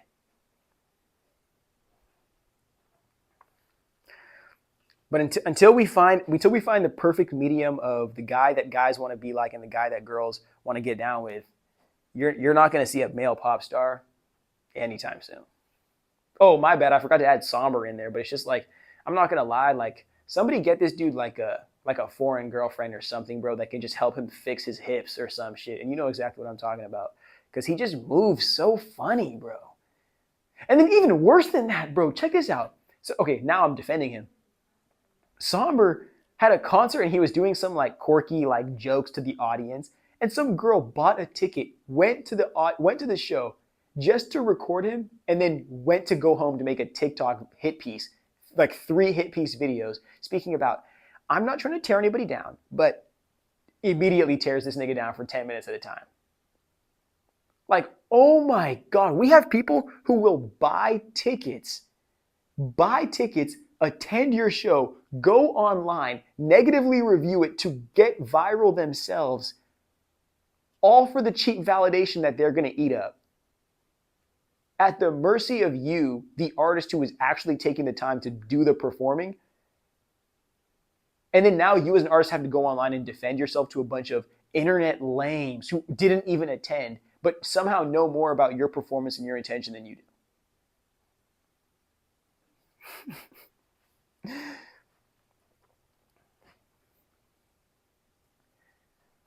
It's just, it's a different world. It's a different world when the stars come from online and then you take them from online into the real world versus how it used to be. Again, we spoke about the Motown system, but right here, you used to do shows or go a little underground circuit, whatever the fuck you were doing. You would develop a cult fan base of your own peoples. Your people, whether it was emails, whether it was your shows, whether it was your little, they know each other, your fans would cultivate. And you'd be cooking something good. So it's either the audience interaction with the music you were making or the music that you were doing and how captivating it was what would generate attention. And then girls start showing up. And the second girls start showing up, it's only a matter of time before guys want to start showing up with their girls or guys start showing up for the sake of those girls, and then maybe for the music on the other end of that too. Maybe vice versa. I could be wrong. But for me, it's the initial rather than the latter. Show up for the girls, and then, oh, who said we're going to a concert? And then once the system of you have a cult fan base that'll never leave you, hot girls show up, guys that will pay money to get in so they can be around those hot girls are happening. Now we're going to scale it up with a mainstream investment and make all the money that we can off of you. And we'll get every single hot girl from every single environment we can get to. We'll get every single guy from every single venue that's willing to pay to get in. We'll get every single person who loves remotely what type of music you're making, and we'll find a way to get them on our email list. But there's so much more bullshit that happens in between, and that's what we're going to discuss right now. And I'm sorry this video is already an hour and a half, but the next part might be the most important aspect of this.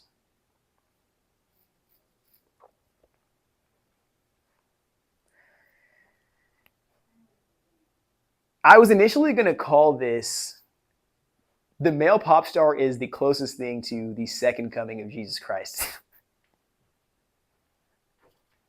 But I've decided that I was just going to make that a section of this video. And genuinely speaking, underneath the current circumstances that we live under, hold on. An idea just popped into my brain.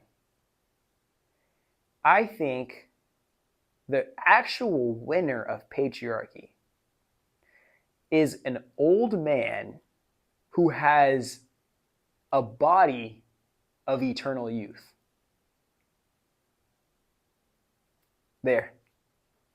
A grown man with a body of eternal youth. So this is why so many of these, okay, now we're getting into like the spiritual sacrilegious start of this. If you have questions about any of the things that I'm saying right here, just ask in the comments and I'll further explain them later. I keep on getting off the point and I apologize for that. But this is such, if you can pull this off successfully, look, Justin Bieber had struggled. When Baby came out, it was the biggest song ever. And it got him so much fucking flack and so much hate. Like any kid in their right mind would have probably deleted themselves having to endure that or quit. I keep speaking on Justin Bieber because this is an insane story.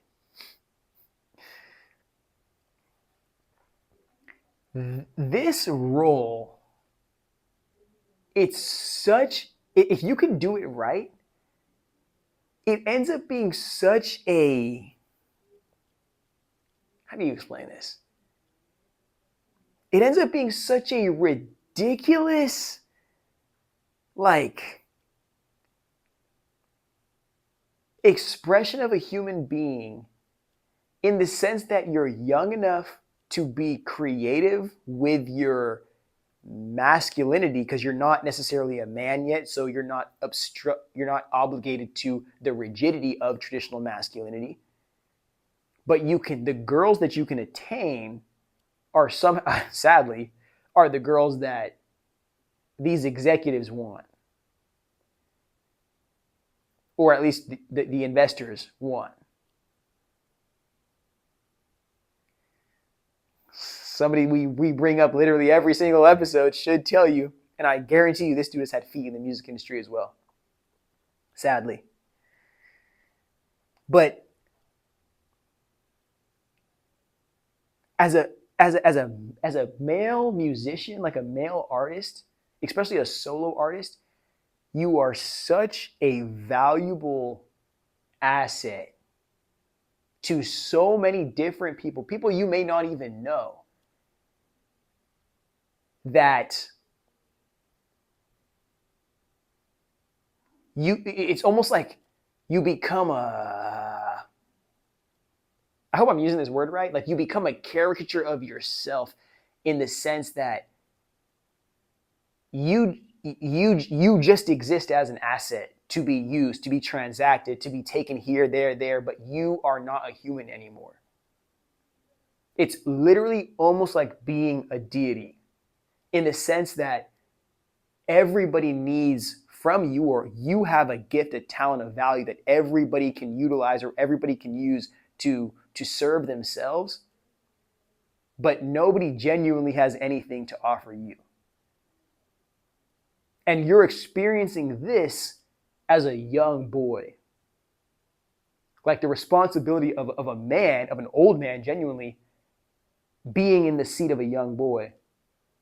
And more times than not, the things that people give you to soothe you from the stress of that responsibility, like we've talked about multiple times in this episode already, are things that are detrimental to your health and your well-being in the long term. It could be sex, it could be drugs, it could be alcohol, it can be validation. That's the one thing people don't want to speak about. It could be positively validating negative habits that you have, or negative thoughts and emotions that you carry, and you end up doing some self-destructive bullshit as a means of not addressing that properly.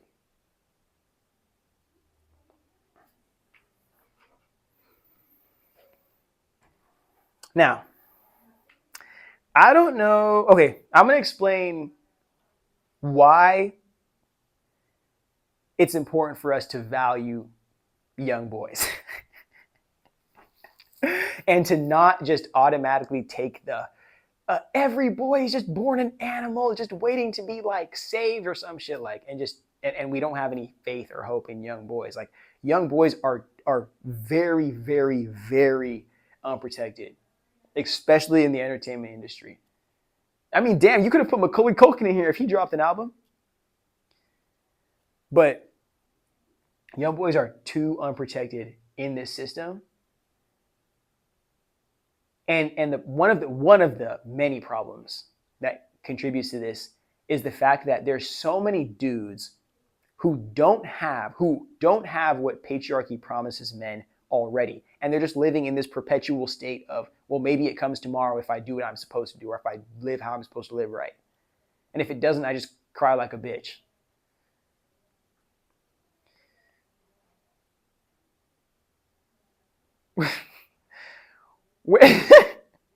When you're somebody, young boy, who has more money, more freedom, more flexibility, more authority, more credibility, more identity, more status than grown men around you,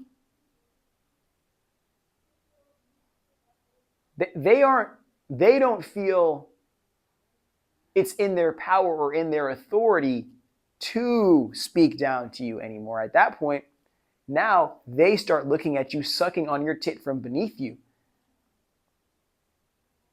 They start looking at you as the provider. So now it's not just the girls who are looking at you as a provider. It's your own peers, the boys looking at you as a provider. It's everybody looking at you to provide something. And you can be a young boy. Again, I know I said this already, but you could be a young boy with these adult responsibilities, and nobody sees you as a young boy still, because what you have materially is adult. And it's more adult than what they have. So either they have to acknowledge themselves as more childish than you, or they acknowledge you as more mature than them, which stops them from needing to see themselves as childish and incapable of doing things for themselves, even if they are an adult. And to young people, being called pops and dad by grown people, or being called daddy by grown women, may seem nice in the moment, but when you realize that it's emptiness, it's empty emotion, it's empty presentation, just to take from you.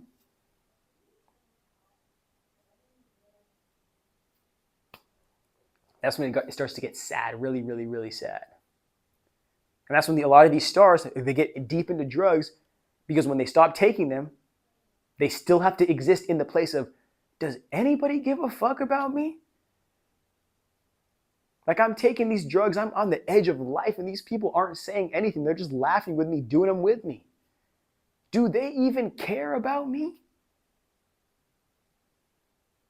People out here condoning you cheating on your girl, people doing all these other things, setting up plays behind the scenes for you and all that. And it's like, do they care about the people that genuinely care about me? Do they care about me if they don't even allow me to respect myself in my own life?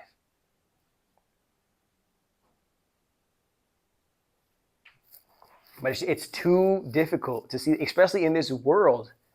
It's too difficult to see that. Look, the reason why I was laughing like 2 or 3 minutes ago was because I just saw a clip of this dude saying that the guys that hang around NBA YoungBoy call him Pops. Like, grown men around NBA YoungBoy call him Pops because he provides for all of them. This is a dude with like 12 kids, mind you. Already, like of his own. So it's just like, in a world, especially where a lot of these young boys don't have father figures. They have poor relationships with their father figures. They were never given the right paternal guidance. Sorry, guys, I gotta itch my armpit. I'm fucking itchy as fuck right now. Oh, it feels so good. Then they're at the victims of the people they think are men or are being validated as men around them, which is usually just animals.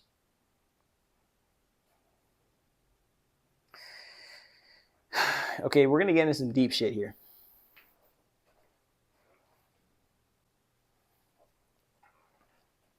And that deep shit is the unprotected pop star problem. Again, a lot of people, and this is why I want you guys to really address the misandrous. I need you guys, the hate all men community. I need you guys to address, what age do you start hating men? Is it right when they come out of the womb? Is it when they turn 18? Is it when they commit their first act of treason? Is it when they're a teenager? But I want the all men community to tell me what age we should start hating men, and then what programs or systems that we could create before that time.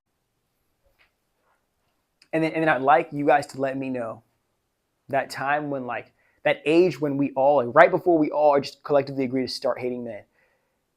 Can we create systems and programs that help reinforce good masculinity, good men, and boys, allowing boys to be teenagers, to be young adults, to be adolescents, and to grow into the process of becoming a man? Because it obviously takes a lot longer for a boy to become a man than it takes a girl to become a woman.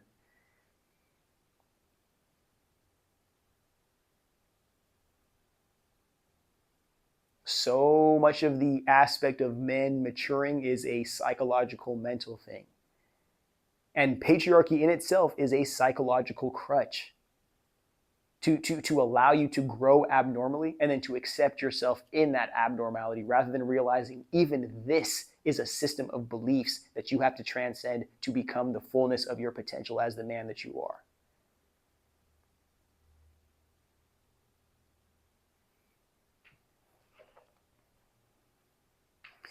Now, it's going to be a difficult part of the conversation, but it's an important conversation for us to have. And the reason why I said that, again, it was very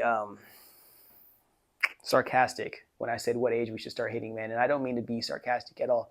But why I'm saying that is because we need to accept the fact that boys also go through trauma. And yes, we're not going to use that trauma to validate the trauma that they inflict onto other people. But it's important that we accept the fact that people are not just born animals. And we have to dig back into these people to do something about that trauma within themselves so they can reconfigure how they're viewing the world that they are participating in. Old male executives do not care for young pop stars. And let's be honest here, most of, if not all of, or a majority of, not all of them, a majority of music industry executives are just like old gay dudes. You don't want to accept it, so be it. I was going to say something else, but that was going to get me canceled. But they're just like old corporate gay dudes. And again, if you're looking at it from that perspective, like they're all just DL corporate gay dudes, and they don't care about the fans necessarily for bringing anything other than money. The fans just validate why they're able to sign them to record deals and to all this, to give them the artist money. Oh, and a lot of these pop stars are actually fetishized, if not muses of the executives, and the executive is just giving them an opportunity.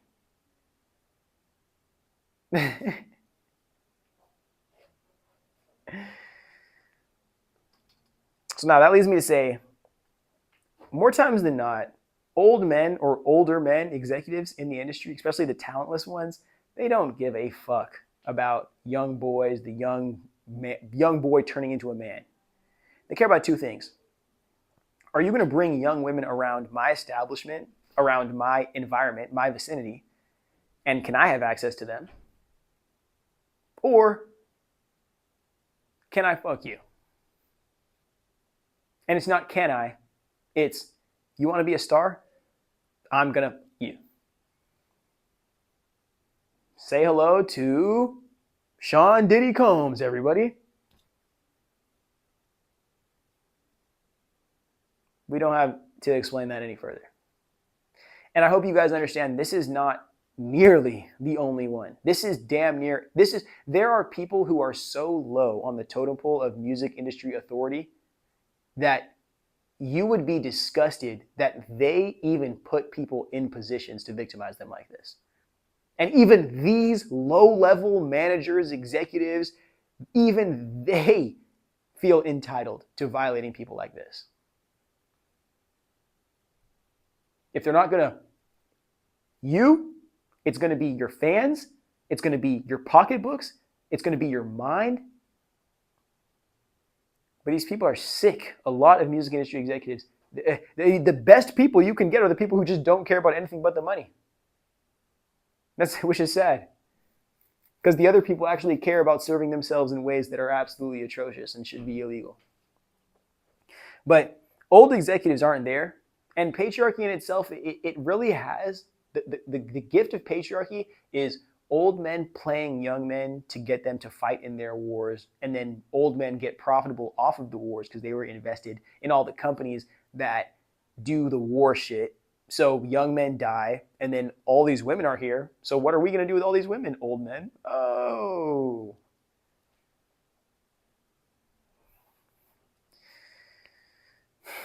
Next, older women. And I really feel horrible because Justin was a victim of this on multiple occasions.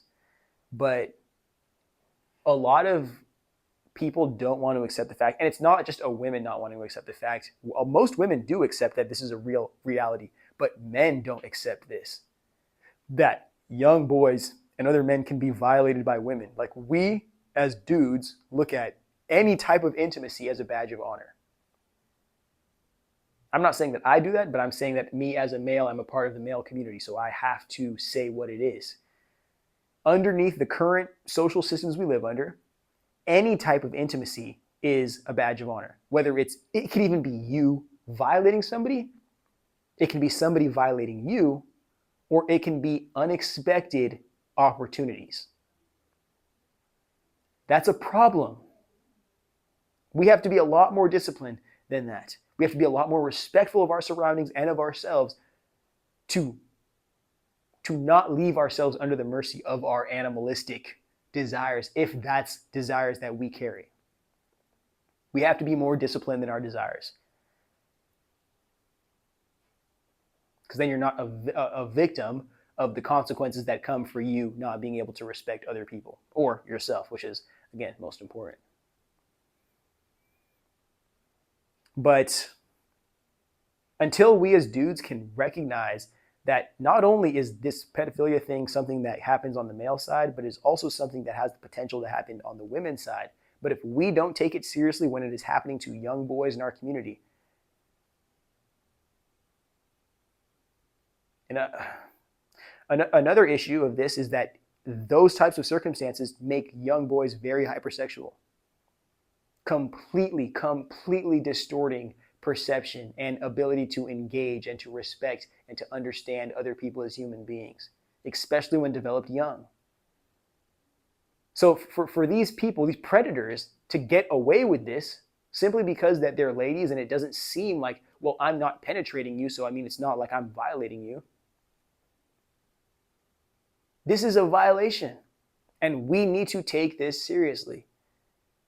Even if the only thing we can do about it is get the victims who went through this the healing that they deserve, even if that's the only thing that we can do, we have to let them know that this is not okay. You didn't need to endure this, but because you went through this, we are here for you, and we want you to know that you are more than just that.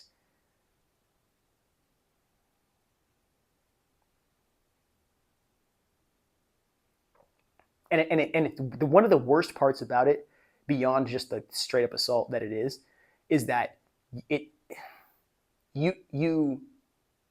makes it difficult for you as a young boy to receive the motherly, like maternal love that a lot of older women can offer you, and for you to be able to genuinely appreciate that from them as well. It's every single transaction with every woman seems to be some type of intimate, some type of sexual escapade, rather than you being able to truly differentiate your relationships with the different demographics of women that are available to you, and you being able to be a beneficiary of the energy that they have to give to you at these different levels. And this is again why I say, like, Motown era, like golden era, Motown era, there was so much diversity in the artists that we had. We had people that were just doing working regular jobs coming in. Like somebody's dad was singing, somebody's mom, some neighborhood ladies group. Like, this was everyday people who were just gifted and given an opportunity. And it seems like the ecosystem that we live in right now is just like, yeah, there's talented people, but it's just like rich people and hot people, and everyone just like fuck each other until you find somebody you want to be with. Rather than like, oh, a bunch of creative people from a bunch of different demographics, age groups, cultural ranges, and it's like we can all find value in respecting each other for our diversity and come together to collaborate to create some new cool shit.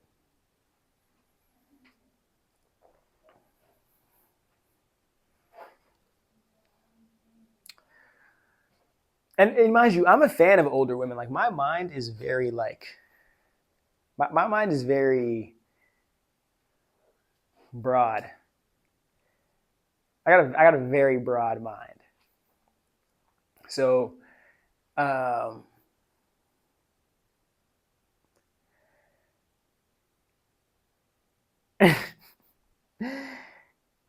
and I also believe I have a very intellectual mind. So that's why I feel like I need a complex-minded grown lady myself to engage with.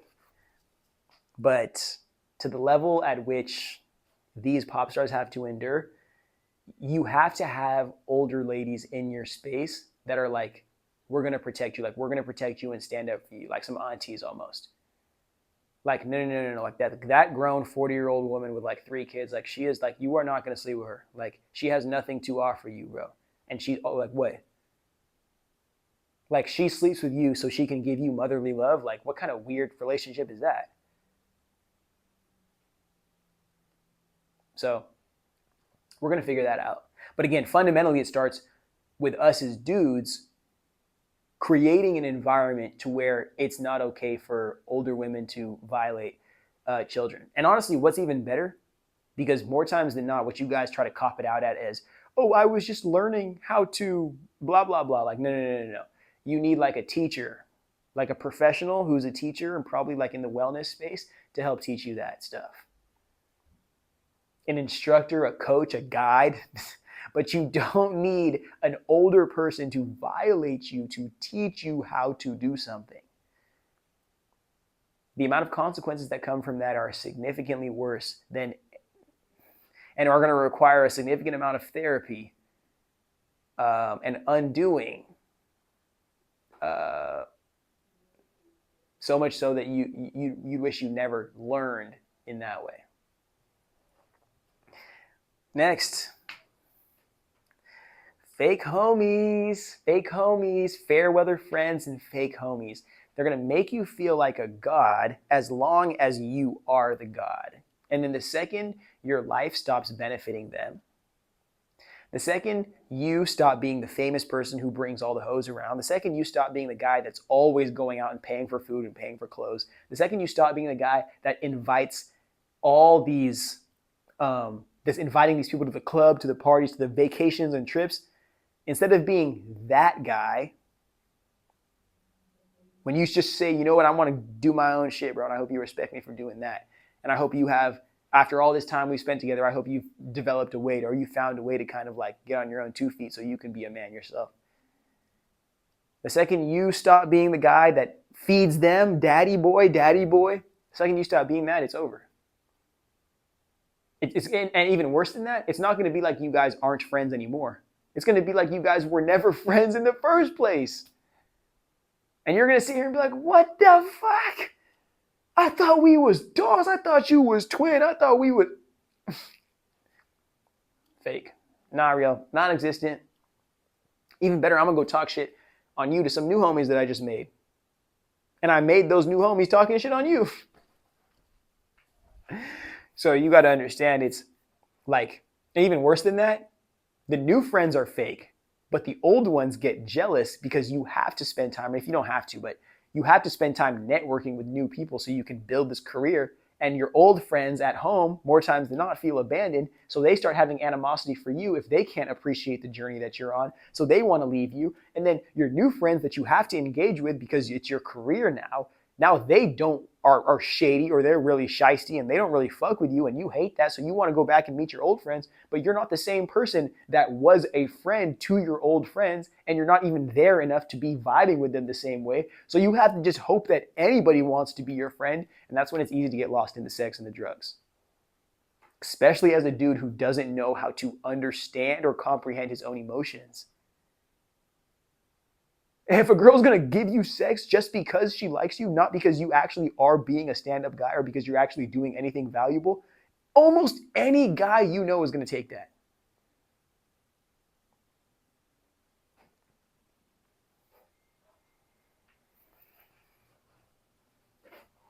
Groupie love.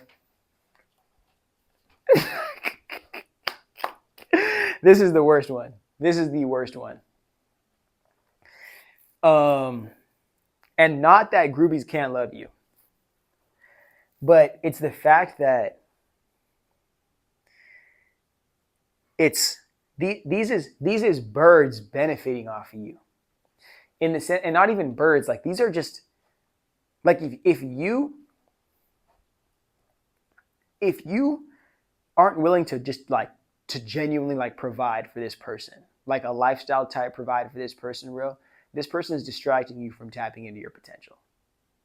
Mind you, there's a handful of groupies. I don't even want to call them groupies, but like there's relationships that you can have that are like just lovers, where like you kind of just like engage with them intimately and you're respectful to one another, but you're not in some tied down committed relationship, but the vibes that you have with each other positively inspire you for the lives that you live independently.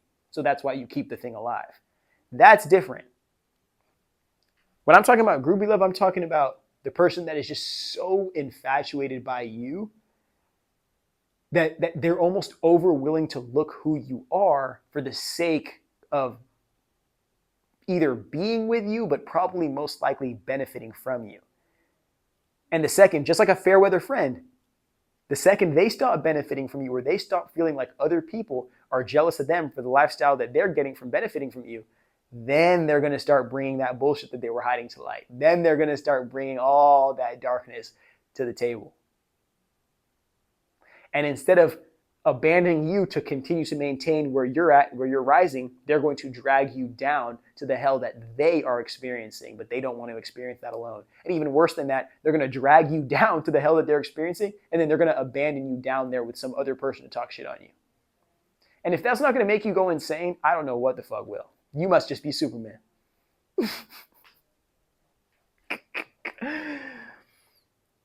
And then there's haters in hiding. I know I wrote that, but like basically the fair weather friends and the groupie hoes, like those are haters in hiding. People who are there conditionally. And it's so many people are so transactional and so conditional and so fair weather in this industry. It's so individualistic, crabs in a bucket. It's disgusting, bro. Disgusting. But that's the truth. And if think about this, if there's nobody to go to, there's nowhere to run, there's nowhere to hide, and not only that, but you're being forced to get thrown in front of the world every single day and judged for every single thing that you do, judged for everything you think, everything you say, everything you are. Critics making up full-on documentary, essay-level critiques about how you're just the most horrible person ever and nobody likes you and nobody should ever like you and anybody wants to associate with you, they should themselves like what? It's so ridiculously overwhelming, especially on the boy who doesn't know how to regulate his emotions, how to be there for himself, how to cultivate a strong sense of fortitude or a mental fortitude through these types of seasons, especially when they aren't on the side where they're getting what they want. If they're just putting more work in than they're receiving reward. It's too much. It's too much. It's simply too much, bro. And we live in a world where there's the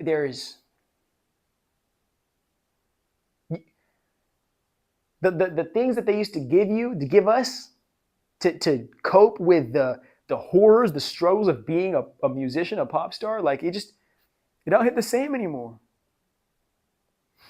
It don't hit the same anymore. The girls don't want to be kicking it with artists no more, bro. They're all freaking on OnlyFans now. The drugs aren't even good, bro. They're all laced with fentanyl.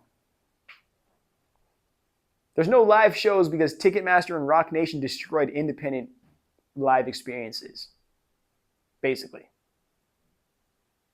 And I'm right about that. Just when there's just nowhere in this old system, this old industry, there is nowhere where the male pop star is genuinely loved, appreciated, valued, respected, if you even want to call it that.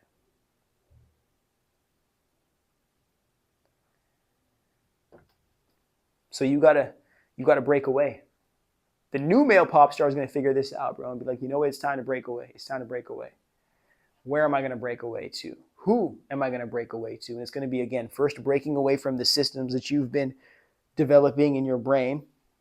Patriarchy has isolated you in a cult of masculine psychosis away from being able to appreciate these other types of people. It's even made you shit on these other types of people to develop a sense of inner confidence, to think that I'm a man, I'm better than you. I'm better than you women. I'm better than you gays. I'm better than you disabled people. But the girls, the gays, and the alternative guys, that's going to be your community. Anybody chasing this like new form of like masculinity, this new form of like feminine accepting masculine expression, the girls, the gays, and the alternative guys are going to be your community. And you have to go hard for them. You're going to go from literally being in this cult of men, or only thinking that men are above everybody else, breaking away from that, realizing that you don't want to be a part of that because you value life and humanity in its fullness.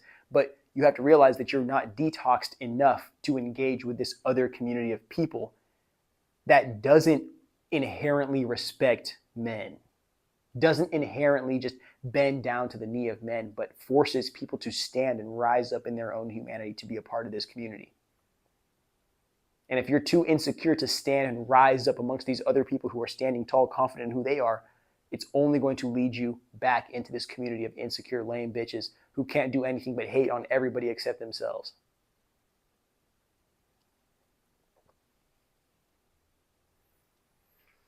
All right. Final aspect of this video. I'm going to cut it and then we're going to start it again.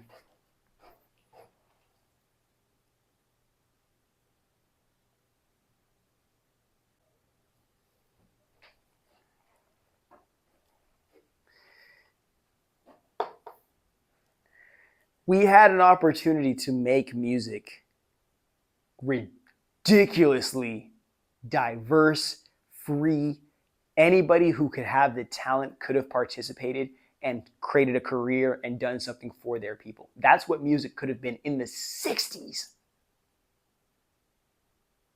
That's when everything was starting to come together like this, and it was just like, whoa, inflection point. But then, I think sometime in the 70s, the mob was running the music industry. Sorry. And it was funny because like they were sharing the music industry with like all these other types of businesses. One interesting one is this: like if you watch an old like 70s or 80s like flick, you're gonna hear good music playing in the background of those. Like it's not just the like that, like that you hear in like the stuff that you see on the like this old stuff. Like they were playing good music in the background. Mind you, I did this for research purposes only, maybe personal gratification a little bit. But what I realized is the mob, what I believe, to save their own skin, handed the music industry to not directly the federal government, but to the subsection of the federal government, the CIA. And then the CIA decided what they wanted to use it for because it's such an influential tool more than it is a monetization machine. CIA gets it, figures out how they're going to reconfigure it to use it. And then the CIA ends up in the modern age, well, the digital age, these guys realize that they've individualized their businesses too much with tech. They've made the industry, they've dominated that with OnlyFans. They've dominated music with Spotify. They've dominated certain aspects, film with Netflix.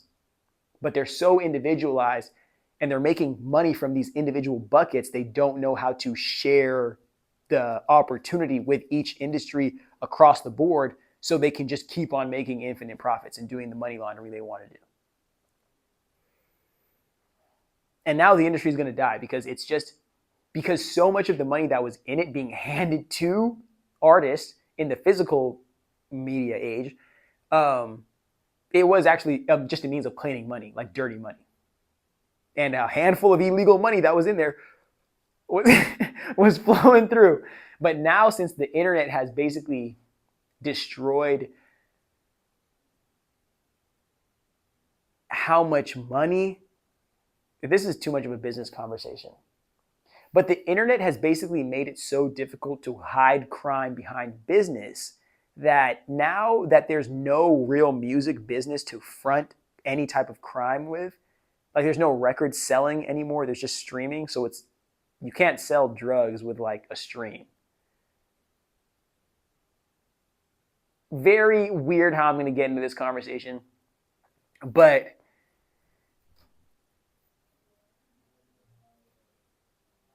it's the veil is so thin as to who and how is money being made, who's making money and how money's being made in the music industry, that they can't do the crime shit behind the scenes anymore. Like they have to either just stop doing the crime shit or they have to, again, stop doing the crime shit or just move it elsewhere. Where was I at? Oh, this is what I was going to talk about.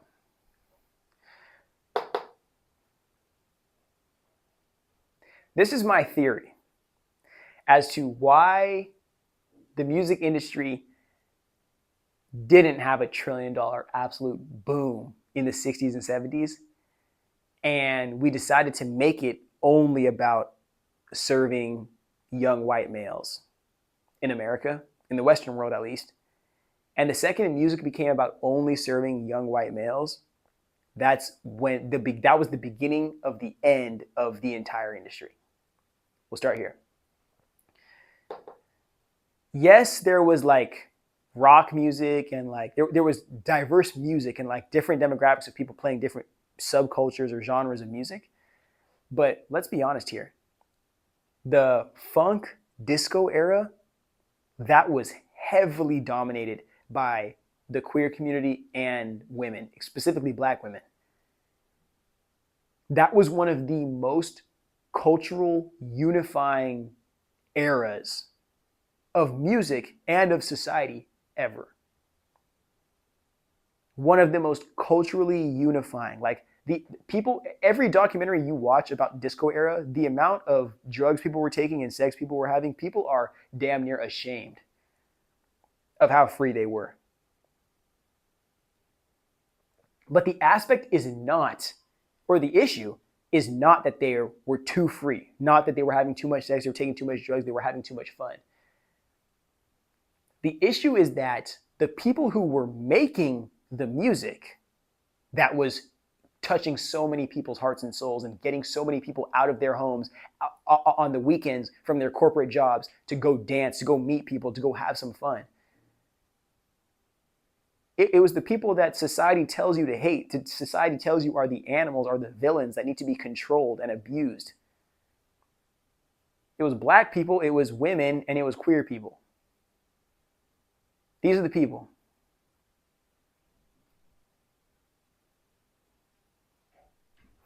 So if they're the ones who are making all the good music, it's only a matter of time before they start asking, and if not asking, demanding for equity in this industry that they are supporting so heavily.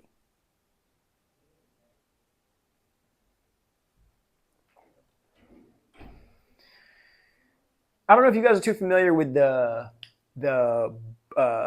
death of disco, when a bunch of like white dudes went to that baseball field and they're like, disco fucking sucks. Let's burn all these CDs.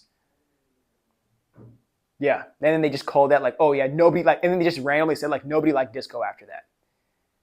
Oh, and then even worse than that, the whole entire AIDS epidemic was something that severely turned men off of expressing themselves in any way that aligned with being queer or gay, because we were supposed to hate all queer people and gay people for AIDS. Now, I have my specific theories on that, which will probably be unpopular to the mainstream in the sense that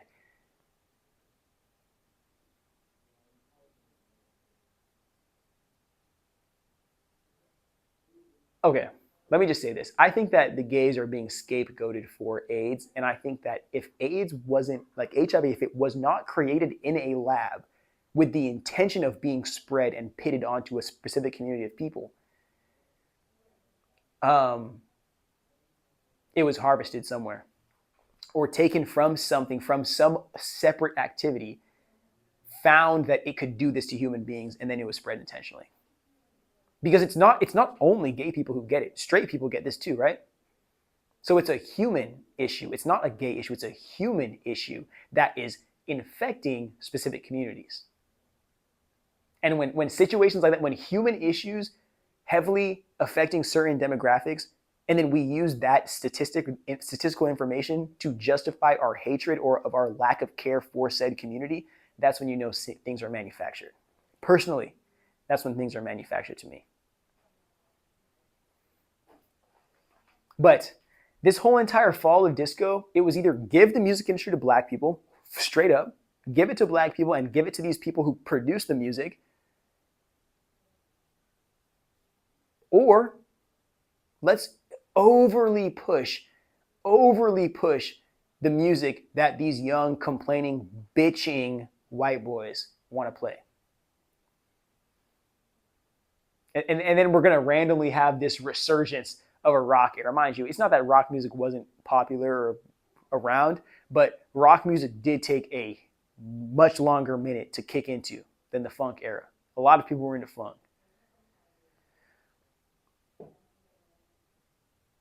Funny enough, once y'all got tired of seeing black people just run up and down the music industry, and mind you, the whole entire reason that there's an urban station, urban charts, urban all this was because we were literally competing neck and neck with you guys on the mainstream stations.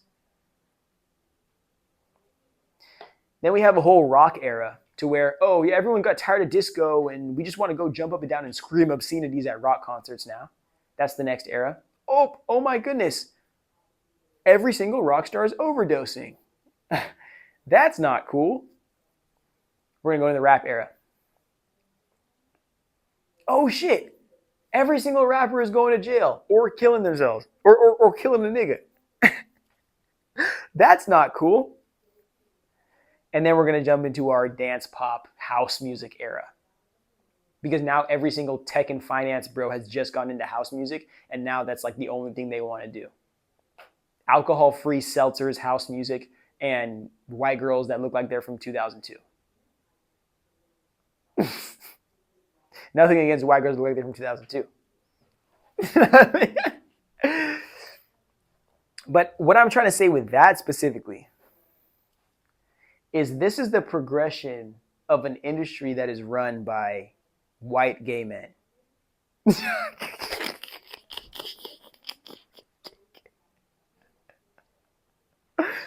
These industry executives grew up at Woodstock. So they don't really value black music, black people, or disco at all. They grew up at Woodstock liking that rock music, taking hella drugs, all right? White people love drugs for some reason. They go, yeah, we don't fuck with that nigger shit. So rock music, let's go find the boys that we actually like. Let's go find the boys we actually like. Rock music, gay. Oh wait, those rockers aren't cool anymore. Or they aren't as cool as the rappers. The rappers are who I really want. Gay. Let's pivot over from the rockers to the rappers, because the rappers just look hotter. They're so much cooler and groovier. Okay, I'm old and grown, and I'm off my countercultural era. And I'm also done fetishizing black boys. I think I want to settle down. I'm a 40-year-old gay who's just moved to Silicon Valley. Down low. Who's just moved to Silicon Valley. Oh, wait, actually, no. Now it's cool to be gay in Silicon Valley. Sam Altman's gay. And Peter Thiel's gay. And Mark But now all the gay execs or the children of those execs who happen to be these like gay dudes, they're just not all into house music. They don't want, now the male pop star is the DJ who sits behind the board and goes, everybody having a good time? You turn out for me one time? That's the new male pop star. What's this nigga's name? John Summit. Whatever, let's make sure this is still recording. My phone's about to die. Perfect. All right. Well, hopefully that was enough, because honestly, I doubt you guys are even going to watch this video. This is at least 2 hours long. But this is why there's no male pop star. And I will conclude this video with what I told you I would at the beginning. What's the future for the male pop star? Where is the male pop star going to go? The male pop star is going to be born from the ground, like straight up from the ground, and tap into a different type of their humanity. It's not that the traditional heteronormative heterosexual male is going to be gone or out of the mainstream. It's that the heterosexual male cannot just be given access to fame and opportunity anymore. The heterosexual male has to now fight, has to now compete, has to now contribute into a collective, a world that he never had to contribute in before. One that humanizes other people and other people's contributions. You aren't just special because you're a dude who can play the guitar anymore. You now have to be special because you can actually kick some shit and get it going. And it's difficult because a lot of dudes are very insecure, and this social programming of recent times has made dudes even more insecure than they already are. So we might not get one of these for a little minute, but I'm excited because when we do, they're going to be such cool like people, and just so musically, not only musically inclined, but musically like intentioned. It's going to be a nightmare, bro. It's going to be an absolute fucking nightmare, bro. For traditional corporate male pop stars. And you know why I say that? Because these guys aren't going to need marketing. It's crazy. These guys aren't going to need marketing. These guys aren't going to need the traditional like support and push that these old school male pop stars need, or the current ones right now. These guys are going to be so fueled off passion, off love, off fire, bro. Like that internal fire. It's like it's gonna be. I just hope that I'm still young and like on fire to experience that. But I'm ready, bro. I'm ready for Gen Z to be like, you know what? Following these rules of this society has done nothing for us. Not a damn fucking thing. And if this is the only like, if this is the world we're being forced to live in, bro, like, fuck it, I'm gonna create my own. Once we get people with energy like that,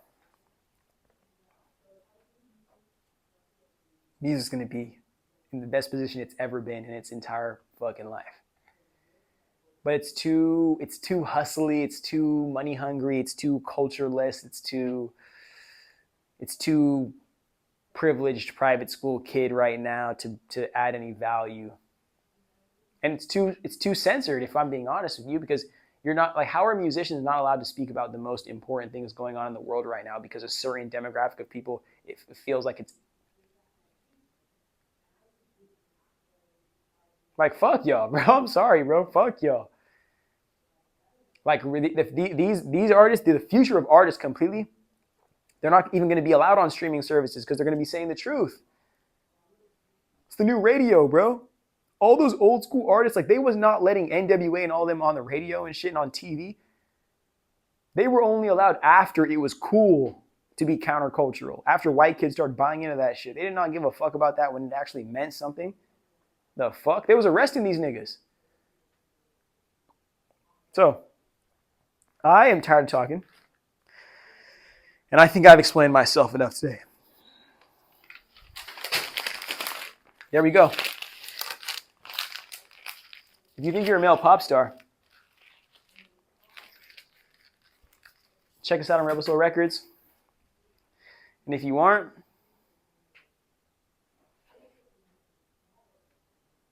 then you suck. Other than that, we're chilling. This episode's over. I'm tired. I'm going to go smoke some and go eat some and pray to God that I have some lady that wants to come eat my... That's it. I'll give you one more time to check out the board. And actually go ahead and get in the comments and let me know what people do you think should be male pop stars? Who do you think should be a pop star who's not getting their appreciation? 2 guys, actually, I want you guys to hear about right now. I hope I'm saying the first one right. Denard. Second one is Destin. These are my 2 male pop stars right now. Like for right now, these are my 2 male pop stars. You let me know. But until we got some more coming up, catch you guys later. Stay tuned for the next episode too. I'm going to try to get you 1 to 2 episodes a week for the rest of the year. And hopefully you guys give a fuck. All right. This is fun. One more time on the board. And I'll catch you guys later.